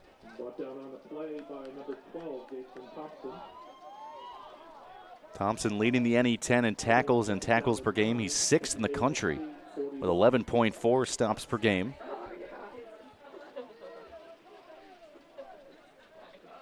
This could be a take a shot category right here. 2nd and 9 on the positive side of the field. Yeah, you just feel any time in this location, it's 4-down territory, especially with the elements. Willoughby thinking that going long. Carson Goda was bumped, didn't continue his run, but you were right on the money there. And that's why I felt like it was the opportunity, because you're not going to punt it probably from here, and even if you do, it'll be that little pooch punt where Jackets don't have anybody back there to field it. You'll just hope that Willoughby, as we saw in the first half, is able to deaden the ball just a little bit, but obviously still 3rd down. 3rd and 9 from the 41. St. Anselm needing the Jackets 32. Trips receivers all to the right here. 8:01 to go, 3rd quarter. 14-10 the lead for the Hawks. 3 on the play clock. Bobby Long in motion. Got to hurry here. They just get it off. Willoughby going to that right side. Has his man, TJ Morgera, able to get the feet down on the sideline. 3rd and long converted for St. A's. Good job of Morgera to follow the ball all the way in, make sure the feet stayed in bounds, control that catch before stepping out. Beautifully lofted ball there from Willoughby. Gain of 16. That was an NFL catch for TJ Morgera, coming off a career game against Pace where he had 5 catches for 52 yards in his first touchdown. It's his first catch of the day. They stay with Wagner.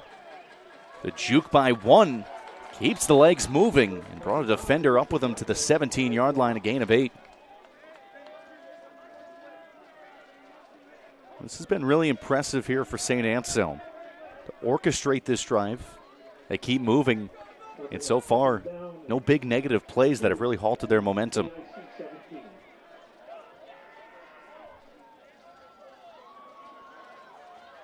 Well, it's a wildcat here. J.C. King is in, and Anthony Brown as well in the backfield.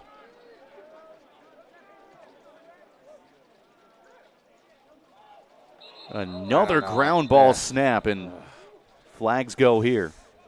Why? Run your offense. Moving so effectively as they were this drive to really change the course of things. It's a little mind-boggling.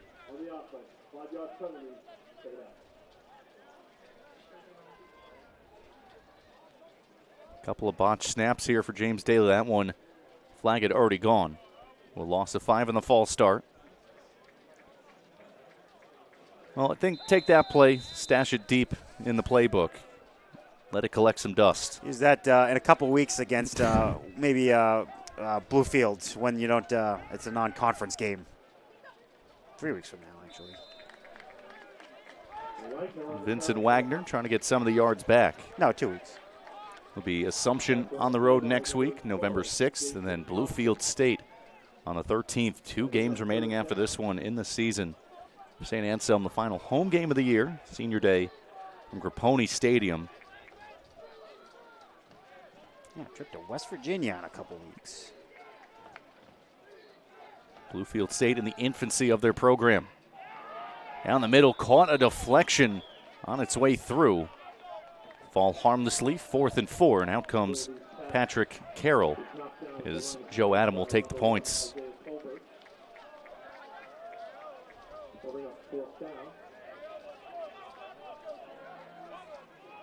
Holder is Anthony Brown. Carroll 5 for 5 this year, long of 34. This one from 36. Yeah. Trusting him in the rain. The first year from Stafford, Virginia, to give St. A's a 7-point lead from left to right.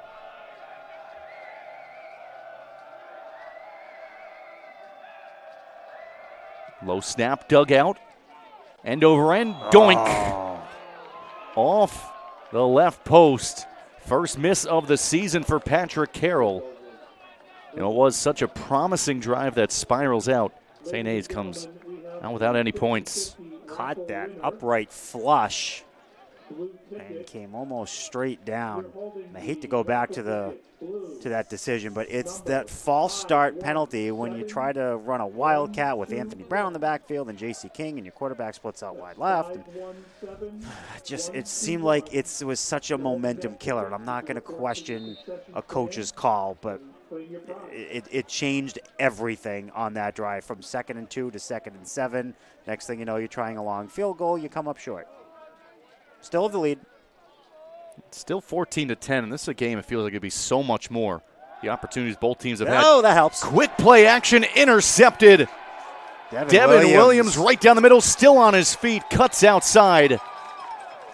Second interception for Jason DeMild, and the offense for St. A's can get right back out there on the doorstep.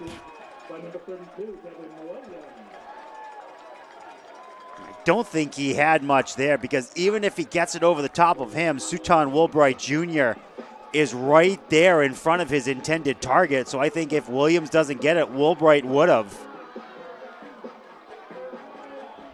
From all the ball hawking and the swarming we saw against Pace, it has been another impressive defensive performance from Joe Adams' team.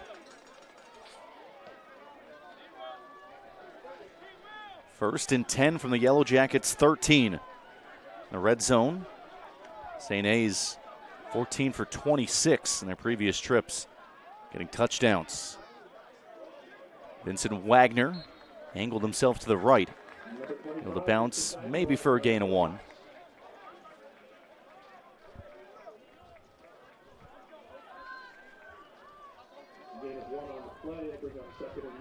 The third turnover for AIC. They came in with 20, which is the most in the conference.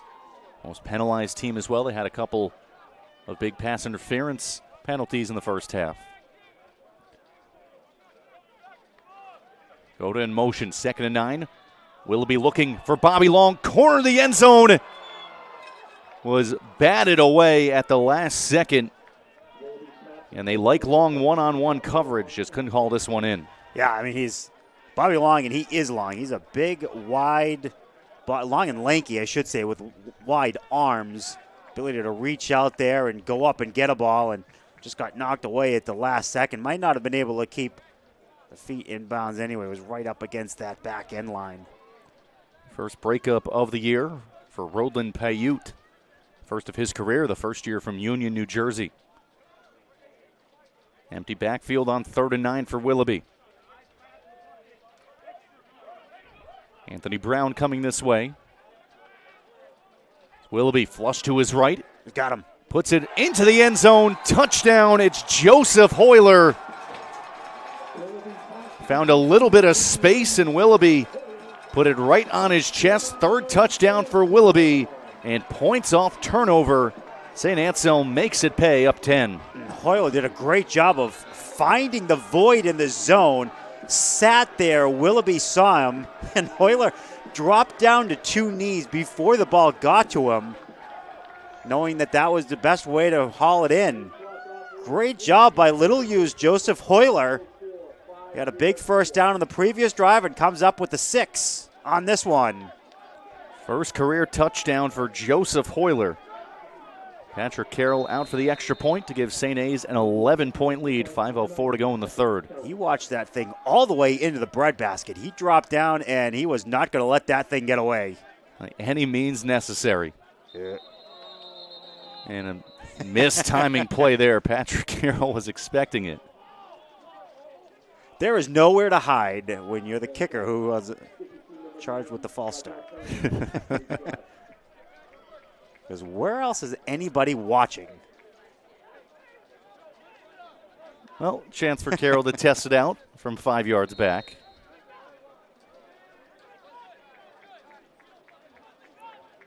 Holder Anthony Brown.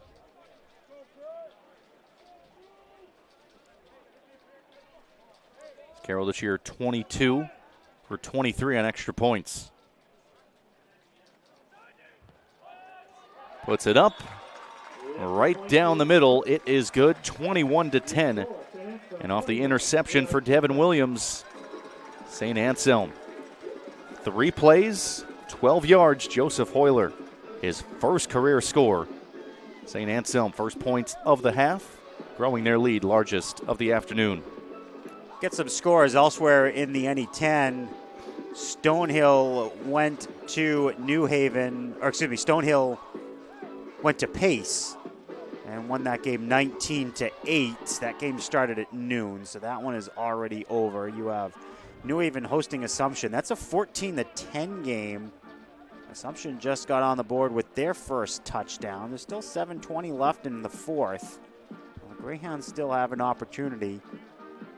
Maybe the big one that we were watching early on, 7-0, 5-0 Bentley taking on 0-7, 0-5 Franklin Pierce. And while it was close early, the Falcons have pushed ahead now 24-7 with 9.5 remaining in the 4th quarter of that one. That game was just a 10-7 at the half, but 2 touchdowns on the board for Bentley in half number 2 to make it 24-7. So with the win, Stonehill now 4-2 in the NE10. We'll go even with Assumption if the Greyhounds do fall today. Patrick Carroll, a short one to the second layer. It's fielded at around the 25, taken right up the middle by Nuriz Ortiz, the sophomore linebacker.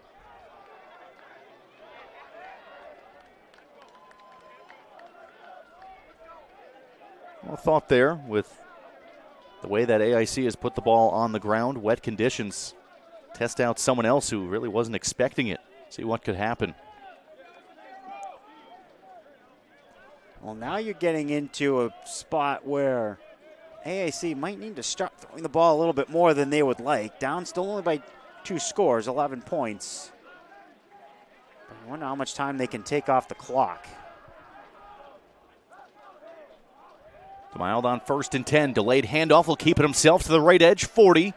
Jostles to the outside. He has the first down as he's ushered out of bounds at the 48, a gain of 13. And that's probably the best way to do it, actually. Just keep the ball in the hands of the quarterback and let him run it. Not that you don't trust Samad Davila, obviously, but he's got great escapability.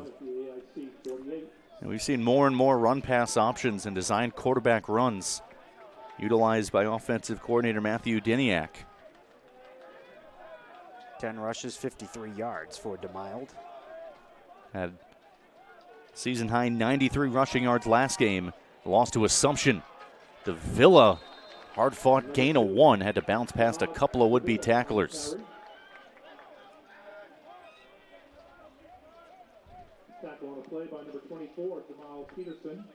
And Davila had the rushing touchdown. Still the lone touchdown of the game for AIC, which gave them at the time a 10-7 lead.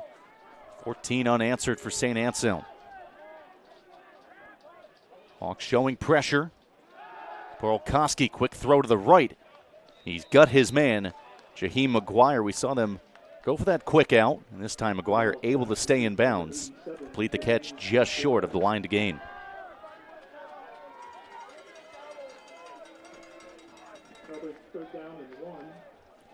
McGuire has touchdowns in 6 of 8 games this year. Conference high 8 receiving touchdowns. He's second receiving average, 22.7 per catch. Big playability for the freshman from Patterson, New Jersey.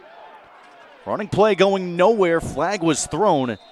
They just needed 1 yard. Didn't look like they got it. Flag in the area of holding. We'll see what we have. If it is maybe an interesting call for Adam, I still think you take it.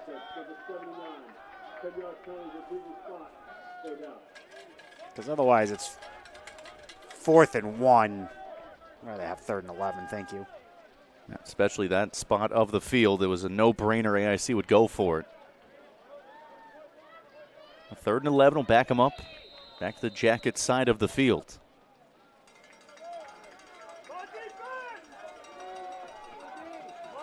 Clock winding. Approaching the final 3 minutes of quarter number 3.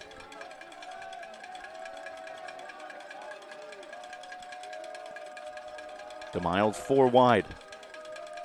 Sevilla to his left. Junior to pass. Going long down the left sideline for Tommy Smith.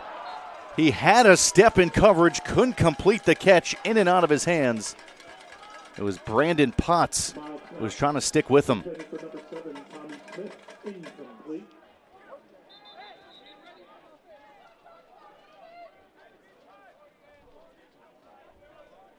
Did have him. That's a tough catch. Lobbing it up and over the sideline, rapidly approaching.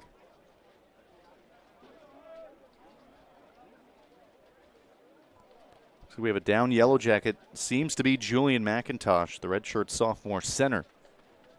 His backup is Joshua Shervington. He's on one knee at the 42. 2:54 to go here in the third quarter. 3 passing touchdowns for Drew Willoughby. AIC had only allowed just 5 this entire season.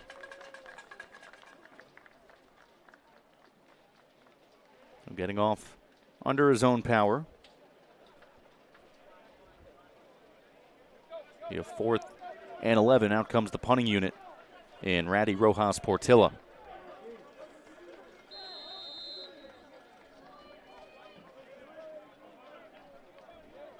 Well, the rain has let up. It has been consistently coming down, sometimes harder than others. We had a good spurt in the first quarter. Much of halftime was washed out. Portilla under some pressure, shanked it out of bounds. The St. Anselm sideline will see where the line judge will mark this one. Rio Ferguson was a step behind getting to that ball. Joe Adam is maybe telling him, here's how you get that extra step. Giving him a little coaching moment there. Ball out of play at the 37. That's where St. Anselm will regain possession, trying to go up by 3 scores. Ferguson, a freshman from Northborough, Massachusetts, getting to play on the special teams and getting the coaching afterwards. Seemed like he did a good job listening. Willoughby, misdirection, gives the handoff to Wagner. Tripped up there by Isaiah Tolbert. Franklin Pierce just scored a touchdown. It's 24-14. There's 7 minutes left in that one. The first play from scrimmage for Bentley after that was a 2-yard loss. Ravens sticking with the Falcons. Franklin Pierce looking for their first win of the season.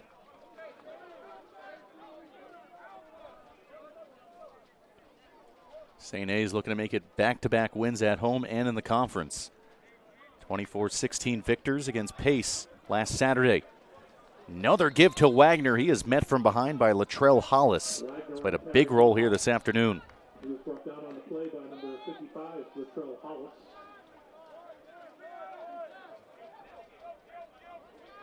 That'll bring up 3rd down and 9 for the Hawks. A couple of run plays that have only mustered 1 yard for St. Anselm. Yeah, I'd like to not give the ball back on a quick 3 and out. The near hash, final 100 seconds of the quarter. Bobby Long in motion. Pressure coming. Oh! Good block from Wagner. Willoughby just throwing it away. He was forced to roll to the right. That was Ratty Rojas Portilla. Almost was green light in on Willoughby. But Wagner picked up the blitz coverage. Wagner saw that at the last second and just lowered his left shoulder into him, and it was enough to spin him around and free Willoughby. And a good throwaway there.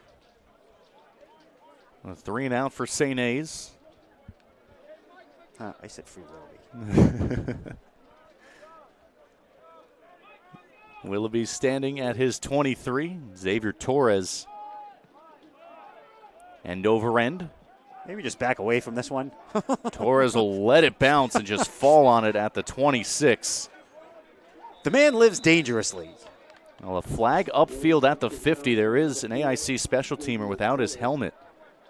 It was Gates Kelleher. See what the deal is here.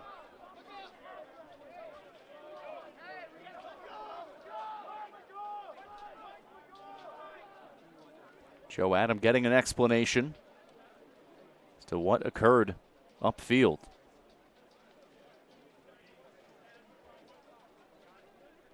Personal foul, face to face, kicking team number 67. 15-yard penalty from the end of the kick. First down. Number 42 may remain in the game. The count was removed due to foul. Oh, free 15 yards given to AIC from the personal foul.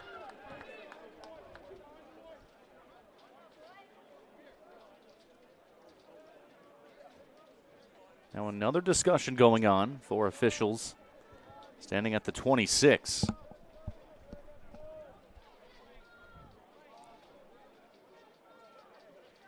Move up to the 41. That's where the drive will start for AIC. They had the touchdown, points off a turnover off the Willoughby interception back in the first quarter. They led 10-7, but since then, all St. Anselm. Chance to chip away. Decent field position for Jason DeMild. Screen pass to the right as Kobe Miranda sprinting forward, first down and then some. The first catch of the day and 4th different receiver for DeMild. Yeah, guy's got 21 catches on the season for 53 yards per game. Surprised that they haven't been utilizing his outside speed a little more. And just the 8th completion today for Jason DeMild. It has been a heavy running attack for the Yellow Jackets. The St. Anselm side of the field. Under a minute to play here in the third.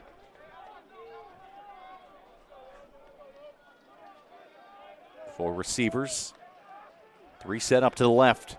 Another screen pass. Jackson Ramsey, his 5th catch. Bouncing through. He was brought down from behind, was able to hold on, pushed upfield to the 35, gain of 8. Yeah, it was a nice tackle by Gillis, Aiden Gillis. He tried to swipe down on the ball, knock it loose. But even if unable to do that, he was able to get the tackle. So that's good form there. Play clock is off. 10 seconds left. AIC quick to line, wanting one more play before the break. DeMild fakes the screen, going long down the right side. One-on-one coverage. That's offensive, yep.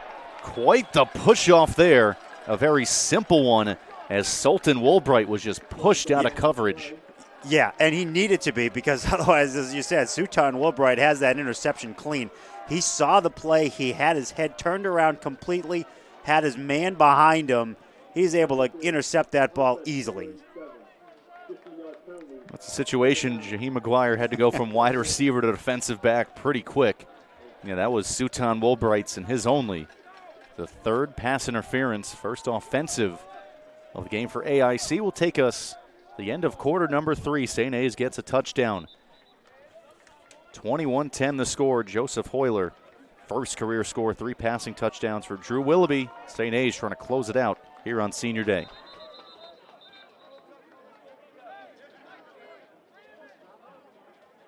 Correction, there'll be one untimed down to end the third quarter after the 15-yard portion.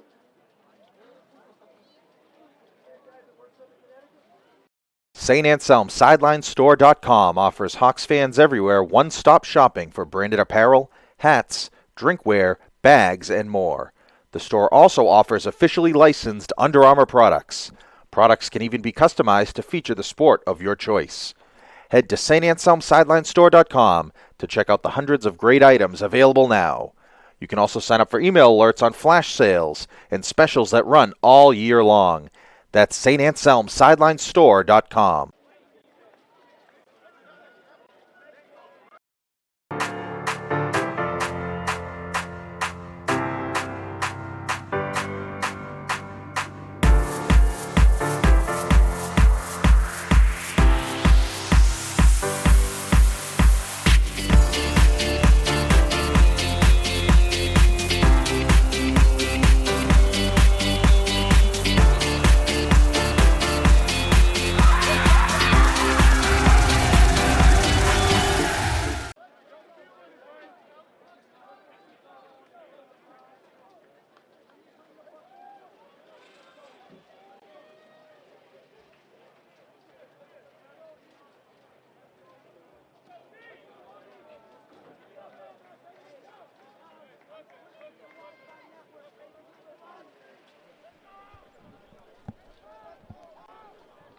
Tyler Davey, Chris Schuker with you. Start of the fourth quarter. Final home game of the season for St. Anselm.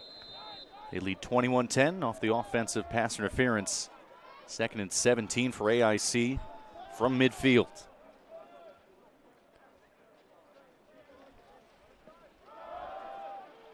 Give on the counter. Chase Speller is sent backwards. Aiden Gillis followed him all the way to the edge, and good tracking speed there from the defensive end, the senior from Marblehead, Massachusetts.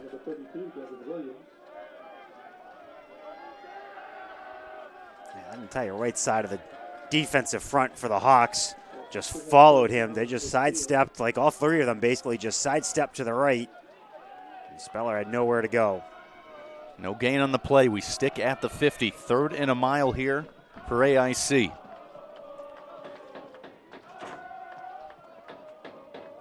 Jackson Ramsey in motion. They fake it his way. DeMild will take it himself. He'll slide down to the original line of scrimmage. Gain of 7 to the 43. And here comes the punting unit for AIC. 4th and 10 on the 43. They will send it away to St. Anselm.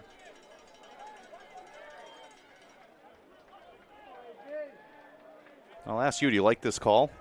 Not much else you can do. I think 4th and 10 is a little bit too long. I think you might as well punt it, hope that your defense can come up with another stop. Still plenty of time, 13 minutes and 40 seconds. So Ratty Rojas Portilla gonna pin St. Anselm deep. Knuckling punt. To perfection. Settles down at the 3-yard line. There is a flag down near side of the field here at the 44. And it happened right on the snap. It's right at the line of scrimmage. An explanation being given to Joe Adam.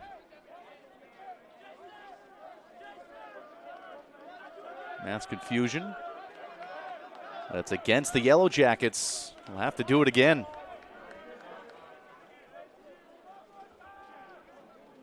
So that negates what would have been a perfect pinned punt by Ratty Rojas Portilla.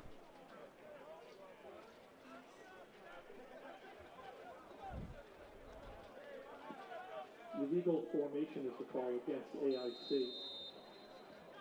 No legal formation. Yeah, the false start would have blown it dead before. Now Anthony Brown can take a step up. Heels at the 11. Oh, even better punt. Rojas Portilla going to that same location. It's whacked, and they get a yard better at the 2-yard line. Executed to perfection again. Extracurriculars, a penalty flag again.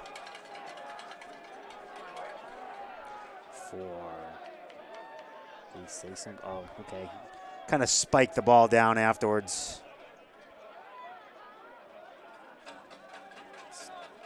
That's really what it is. It's still a very minor call, but something you cannot do. Discussion going on. The head ref.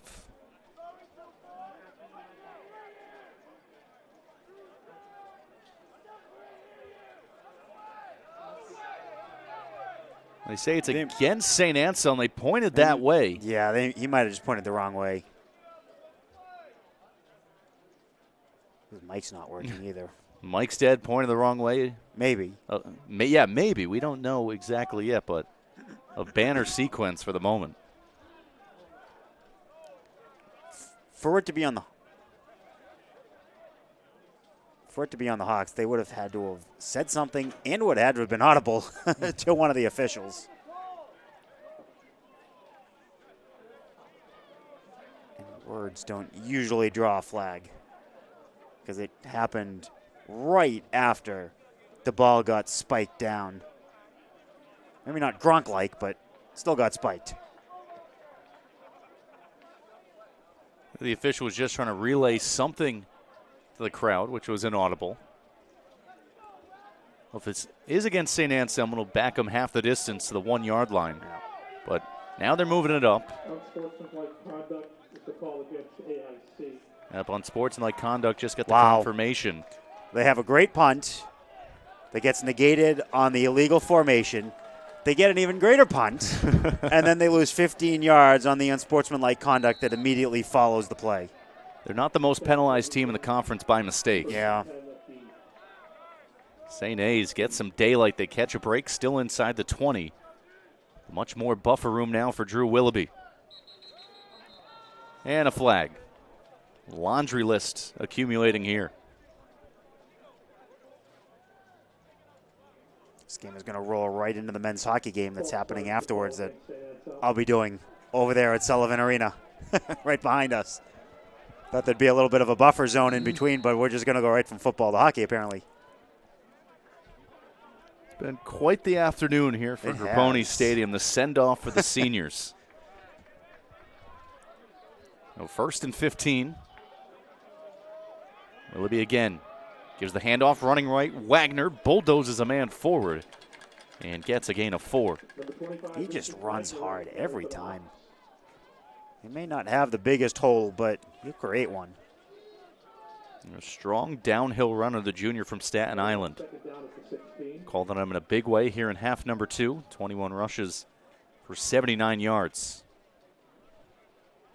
Had a career-high 21 for 133. Game against Pace, and really no mistake being able to get a win when you can have multifaceted offense. It's not just a pass-only attack. Morgera in motion.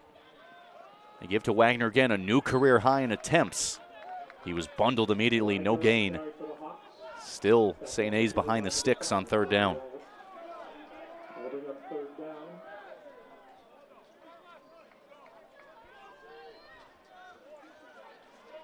Third and 11. 12 minutes left here in regulation. 21-10 St. Anselm.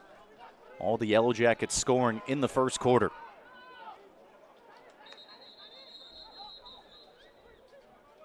A bit of confusion in the Yellow Jackets. You could see them shouting out from the secondary. It'll force them to burn their first timeout. Interim head coach will Christopher Colzer call everyone over. Well, Wagner got off to that slow start in the backfield there, but today 23 carries, 83 yards, 3.6 average. Not a terrific average, but he's just been picking up those tough yards every time, moved the chains quite a bit. He has been very productive today on a day where, even though Willoughby does have 3 touchdowns, he's only 12 for 29 passing. A lot of this work has been done on the ground. Yeah, both are currently season lows for Drew Willoughby. Vincent Wagner inching closer to back-to-back 100-yard rushing performances. Which, if you would have told Joe Adam at the beginning of the season you'd get Wagner in that situation, it'd be another pleasant surprise. We've also seen the emergence of a couple of freshmen, Joseph Hoyler and Carson Goda, become bigger members of the offense.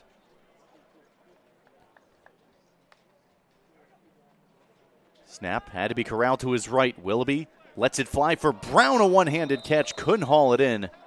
So he brought it to his chest, an incompletion, and a punt upcoming for St. Anselm. Well, that was a stop the Yellow Jackets needed. But they're running out of time, knowing that they need to score twice.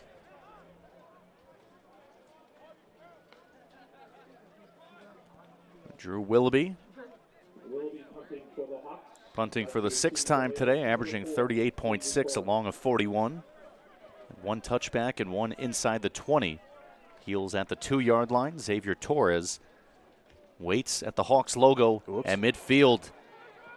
Shank and a good break for AIC. They will have fantastic field position to start this drive, in desperate need of points with 11:48 to go.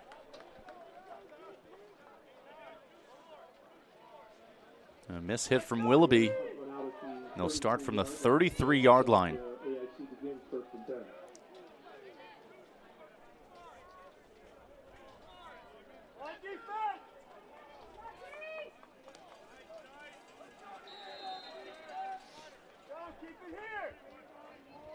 Four receivers, 2 aside here for AIC.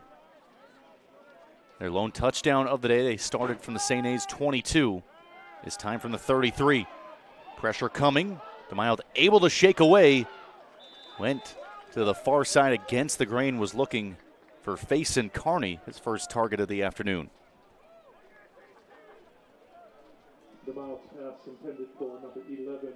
Again, Hawks in the backfield. That was TJ Cherry who applied the pressure. Forced a strange pass from DeMild.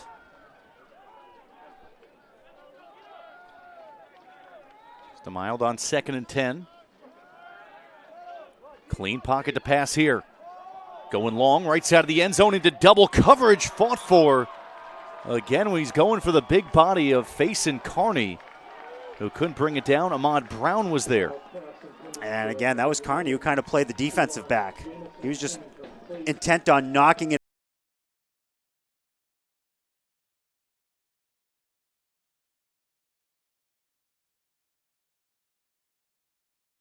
.5'11", 185, looks much larger when he's out there. In the pistol, now Davila will swap to the left side. 3rd and 10 for Jason DeMild. 4-down territory for AIC. Pressure coming off the edge. Paul Leski, DeMild hops by that. He'll jump forward. Gang tackle there for St. Anselm. Forward progress to the 27, gain of 6, and a 4th and 4. No idea how Pawlikowski missed him, but Ryan Sullivan stepped up and was able to keep him from getting a couple more yards, which would have made it an even closer 4th down. Definitely one to go for. It would be a 43-yard field goal. They hit one from 36 earlier. And not the expertise of this AIC team. 4th and 3, they need the 23. 4 receivers, 3 spread to the left. DeMild going to take it himself, bounces outside. Came back for Carney, who lost his footing and couldn't bring it in. Another turnover on downs. They were really trying to highlight Faison Carney. Well, wet grass is slippery, but I think wet turf is even more slippery. It's so hard to get a cleat down, and we could see it right there with Carney. That's an easy 10, 12-yard pickup and a first down, and AIC in business near the 15-yard line with a 1st and 10. Instead, it's a turnover to the Hawks. Can hopefully eat some clock. No team has really extended drives here this afternoon. Just hasn't been the nature of the game as Vincent Wagner spins forward up to the 29, gain of 3. Number 25, Vincent Wagner on the carry for the Hawks. Longest drive for St. Anselm was 4 minutes, 54 seconds. That resulted in a punt. For AIC, had a drive of 4 minutes and 26 seconds, which ended up in an interception. 10 minutes to go here on Senior Day. Willoughby fires high and brought down by Anthony Brown. Ahead of the sticks up to the 39, 11-yard catch for Anthony Brown. Brown looked like he jumped too soon and was still able to hang up there and catch it, back his way for another yard or so and get the first down. Third catch for Anthony Brown. It's him 46 yards in the afternoon. Bentley does hang on to beat Franklin Pierce 24-14. The Falcons are 8-0 overall, 6-0 in the NE10.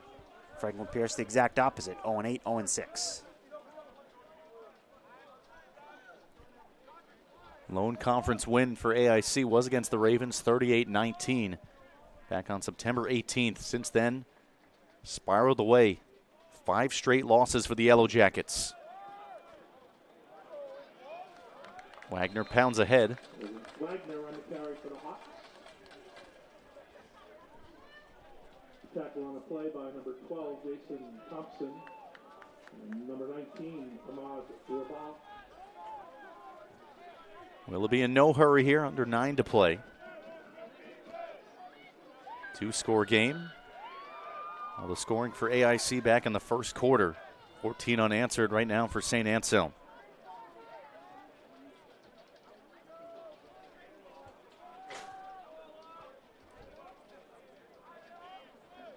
Down on the play clock. Willoughby has it. Wagner off left tackle, has a block to the 50. The AIC side of the field fights hard through a stiff arm. Up to the Yellow Jackets 43, they flip field. Yeah, and I was just thinking right before that play that one more first down is going to make this really difficult. The clock, if they can run the ball, keep it on the ground here, they're going to chew off another 2 more minutes. Leave about 6 minutes on the clock, and that's assuming no more first downs for the Yellow Jackets team that needs, again, to score twice. James Daly ran to the sideline to get a towel quickly. And they're going late in the play clock. Once again, the rain picks up one more time. Give to Wagner. Bounces his way ahead. Wagner now over 100 yards. Back-to-back 100-yard rushing performances for the junior. 15 yards on that last one, put him at 104. And I'll give him 107. Left hash mark, only saw J.C. King a couple of times. Ran for a loss of 5 and then was instituted in that Wildcat formation that went to nothing. In Wagner's day, a new career high, 27 rushing attempts. Willoughby again, steady diet here of Wagner. Able to get back to the line of scrimmage, 3rd and 7 for under 7 minutes. Brought down on the play by number 32, Marcus Thomas.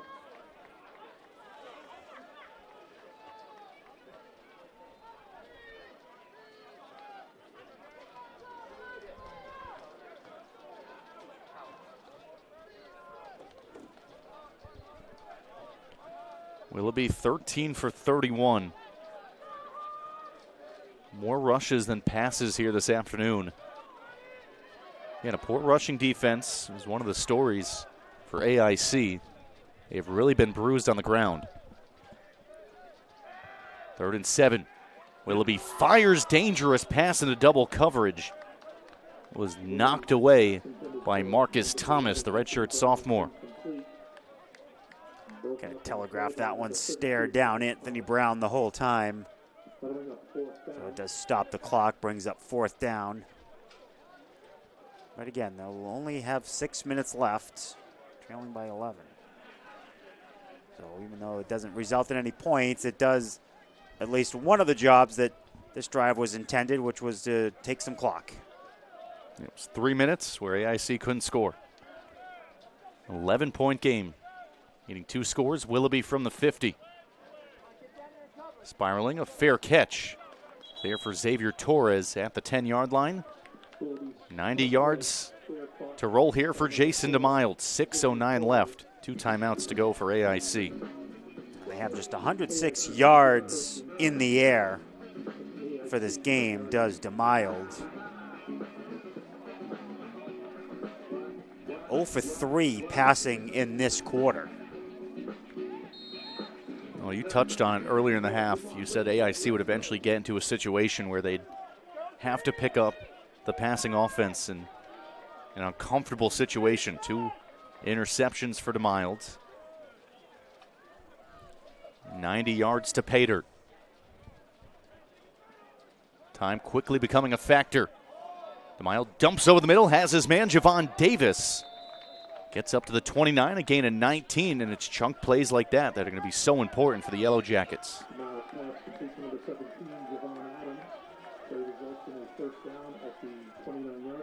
DeMild, a transfer from Campbell University, played 1 season back in 2017. He is 3rd in the nation, 17 yards per completion. In the swirling rain, they're going to need some big plays. This one, dangerous. It was just behind Paul Koski, and Ryan Sullivan was there in coverage as well.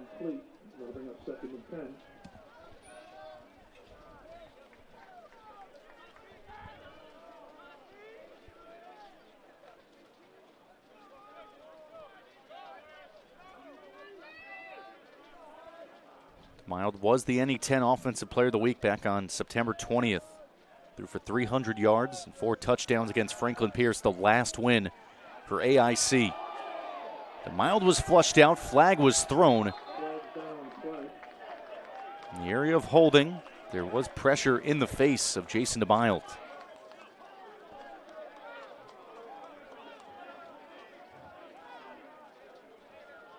Holding is the call on AIC.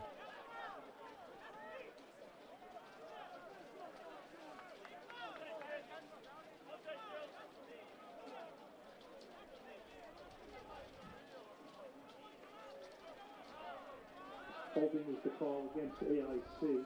So Backham 10 yards, and you mentioned the most penalized team in the conference, doing themselves no favors here with time running out, backing themselves away from where they need. Yeah, and 3rd and 10 versus 2nd and 20. Time is in your favor, and now you make the field more in your favor as well. 5.5 minutes remaining. 2-score lead for the Hawks. 4 receivers for the Yellow Jackets. DeMild looking to the near side, a quick out, in and out of the hands of Jaheim McGuire. Really utilized that sideline route. McGuire couldn't haul it in.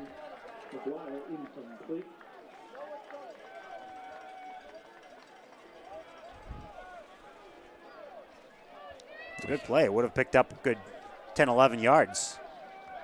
A much more manageable 3rd down. It might have to be 4-down territory at this time. 5:25 left. AIC just 1 for 10 on 3rd downs here this afternoon. St Anselm held pace to 3 for 15. 3rd and 20. DeMild clean pocket. Converging on him now. DeMild tripped up. Looks like he ran into his own man. Dumped back at the 10-yard line. A loss of 9. And 4th and an eternity coming up. Yeah, now you have to punt this. A 4th down and 27. Yeah. It was Aiden Gillis in the area. Again, there was time for DeMild. Good coverage downfield for St. Anselm. Back receiver for St. Anselm, number 11, Anthony Brown. Anthony Brown waits at the 50. A couple guys closer in coverage in case there is some trickeration. Booted away by Rojas Portilla. Brown shakes a tackle and was upended. The Yellow Jackets side of the field stopped at the 46. 4:33 to go. Chance for St. Anselm to truly put this one on ice. Let's go, guys. Finish it. Finish the game with the ball. Give it to 25. Tell them to hold on to that football. In terms of total offense, AIC 266 yards. Leading the way more than St. Anselm's 250. But again, there are so many moments and spots in this game you can look back and say, what if you're AIC. Up 10-7. You fumble a punt on the St. Anselm side of the field. A couple of fourth downs you don't get. Red zone turnovers. Call is to Wagner again. Gets the second level. Shakes the man. First down. 35-30. Wagner has the edge. Eventually brought down at the 11. After a gain of 35, another humongous run for Vincent Wagner. Oh, that now gives the Hawks with more total yards. But even before that, what I was going to say is it's the number of plays. It was 65 plays for the Hawks to 52 for the Yellow Jackets. It's too many plays after turnovers and in the red zone after turnovers. The number of plays is really what does it for the Hawks today. There's an injured Yellow Jacket on the far side of the field. It's Ahmad Rabo. That is now a season and career-long run for Vincent Wagner. And with that, puts him near 140 yards rushing. That is a new career high. Again, the offense finding new dimensions late here in the season. Still 2 games remaining, both on the road against Assumption and Bluefield State. St. Anselm inching closer and closer to back-to-back wins to end their home slate. And Assumption did fall to New Haven just now. 16-10 was the final. New Haven put up a safety in that fourth quarter. So Assumption and Stonehill tied now at 4-2. Ball is out. Wagner went into the pile.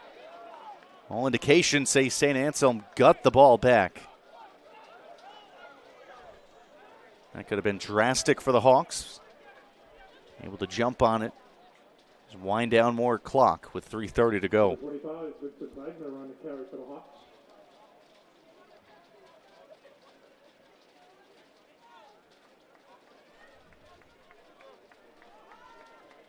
Wagner actually got his own fumble back. He was able to reach out with that big paw of his, and he was the one who smothered it back in. And with 140 yards in the game, Vincent Wagner. Give it right back to him. Cuts to the right. Able to trudge his way to the 10-yard line, gain of 3. And a timeout be taken by AIC, their second here of the half. Timeout, AIC. Well, a bye week upcoming for the Yellow Jackets. Be a conference game against Pace, second meeting with the Setters. They beat them on the road 40-33. Welcome them to Springfield. St. Anselm looking for just their third win in the season or the all-time series against AIC. The Yellow Jackets lead at 18-2. St. Anselm 1-9 here at home. Their last win was that last home game, though, back in 2018, 29-21. Final score, September 22nd. A loss here for AIC would give them a 6-game losing skid, their longest since starting the 2018 season, 0-7, where they did have that loss to the Hawks.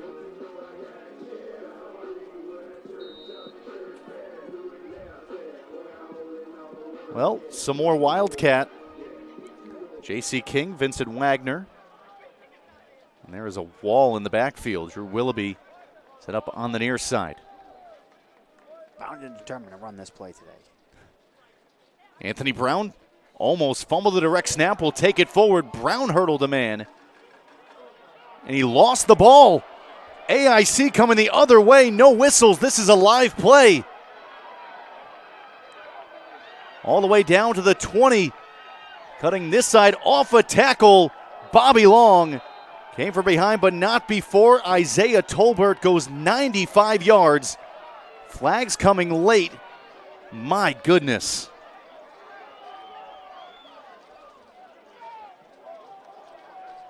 A big man touchdown for the senior. AIC fumble recovers on number 1, Isaiah Tolbert.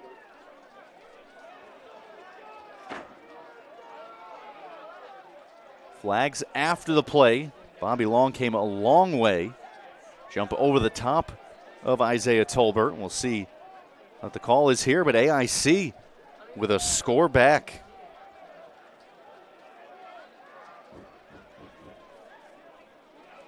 Remember, the ref's mic isn't working, so we're going to have to decipher this one ourselves. What a strange turn of events that was.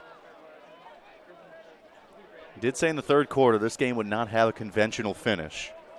For all intents and purposes, with St. Anselm knocking on the door for an 18-point lead, it just seemed like it'd be coasting for the final whistle. I never would have guessed that the unconventional nature would have been a 98-yard touchdown return by a big fella off a Wildcat play that didn't work the first time but got negated by a penalty and really didn't work the second time, regardless of what this call is. You didn't have that on the bingo card? No. Touchdown, unsportsmanlike conduct's got to be on Bobby Long. Late tackle after the touchdown had scored. The touchdown is good. Unsportsmanlike conduct after the score. And if you're AIC, have to go for 2 here. Looks like instead it might be an unsportsmanlike. The AIC is setting up at around the 17-yard line, which would be backed up 15 yards.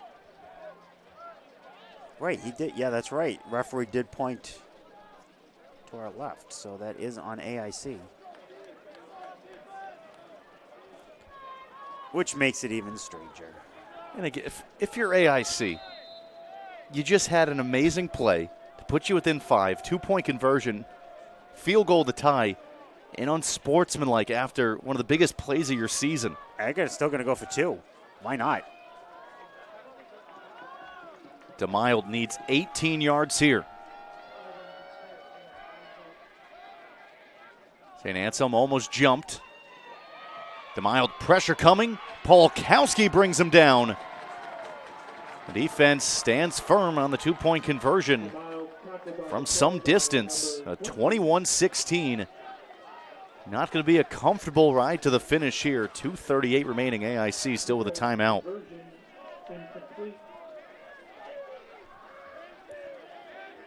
Halloween weekend. So what should we do with that play that we tried to run twice? The Wildcat formation. Yeah, we said Let's find a hole.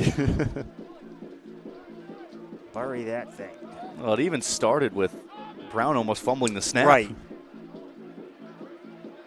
Yeah. And that'll look like he was in for a score. Or not a score, but a first down, I should say. He did find an angle, hurdled a man, got up to around the 5-yard line, which was the yard to gain. Yep.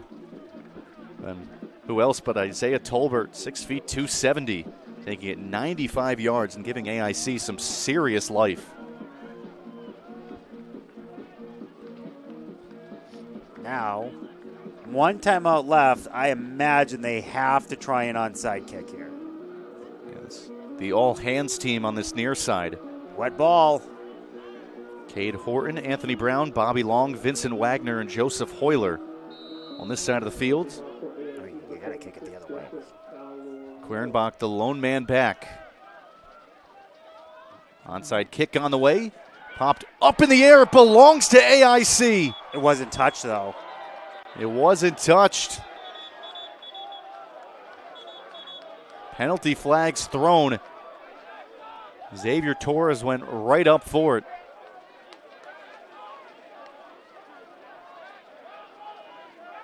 He didn't kick it down, I don't think. The ball never touched the ground.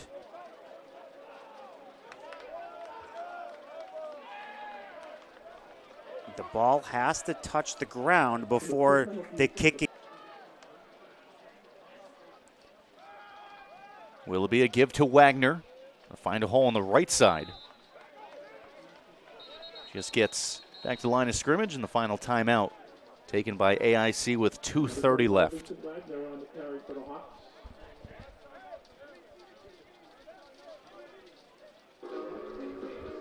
Even if they don't get a first down here, after the punt, there might be a minute left, 55 seconds left. It should be a long field. Interesting run to the finish here. St. Anselm was up 11 in the red zone with a chance to ice the game. Quite the opposite since. No more timeouts remaining for AIC.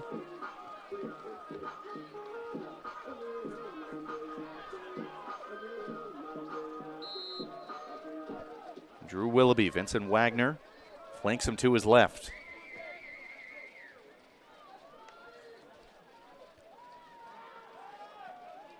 Give is to Wagner. Able to bundle his way forward. Ball secured, and he can tick off 40 more seconds. This one will run with about a minute 40 left.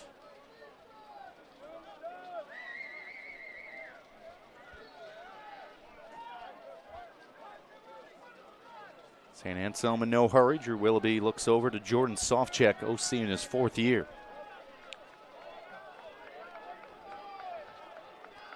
It's 10-7 after 15 minutes. St. Anselm had 14 unanswered, led 21-10. Looked like they were going to cruise to the finish. But a 95-yard scoop and score. Isaiah Tolbert. Wagner to the left, cuts upfield. Extra effort to the 25. It's going to be very close. We might need the chain gang out for this one. We're going to mark him what looks to be a millimeter short.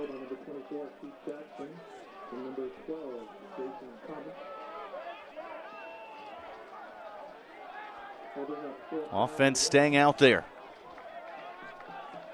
4th and inches from the 25. Can let this clock roll down to around 50 seconds.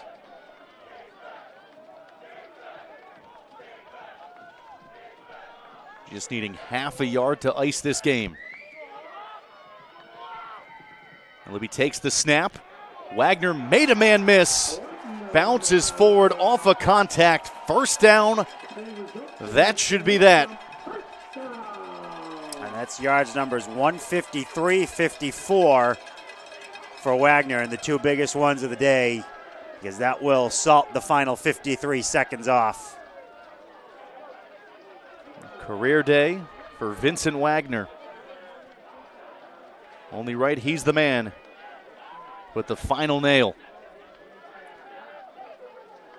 35 carries, 154 yards. It's a 4.4 average. Victory formation. On his senior day, Perrin Conant is out there to take the knee. The 22 graduating seniors honored here leave Grapponi Stadium victorious, 21-16. A wild game, but St. Anselm back-to-back wins to improve to 3-5. AIC now 6 losses in a row. They fall to 3-6 and 1-6 in the conference. Well, Chris, a rainy day here on Senior Day. The elements played a factor in what was just a wacky back-and-forth game. Yeah, it's a strange game, but a good win for the Hawks. They're going to finish the year 3-1 here at home. They still have a chance to get to 500 now at 3-5 with 2 games left. Chance to finish at 500 in the conference because they're 3-5 in the NE10.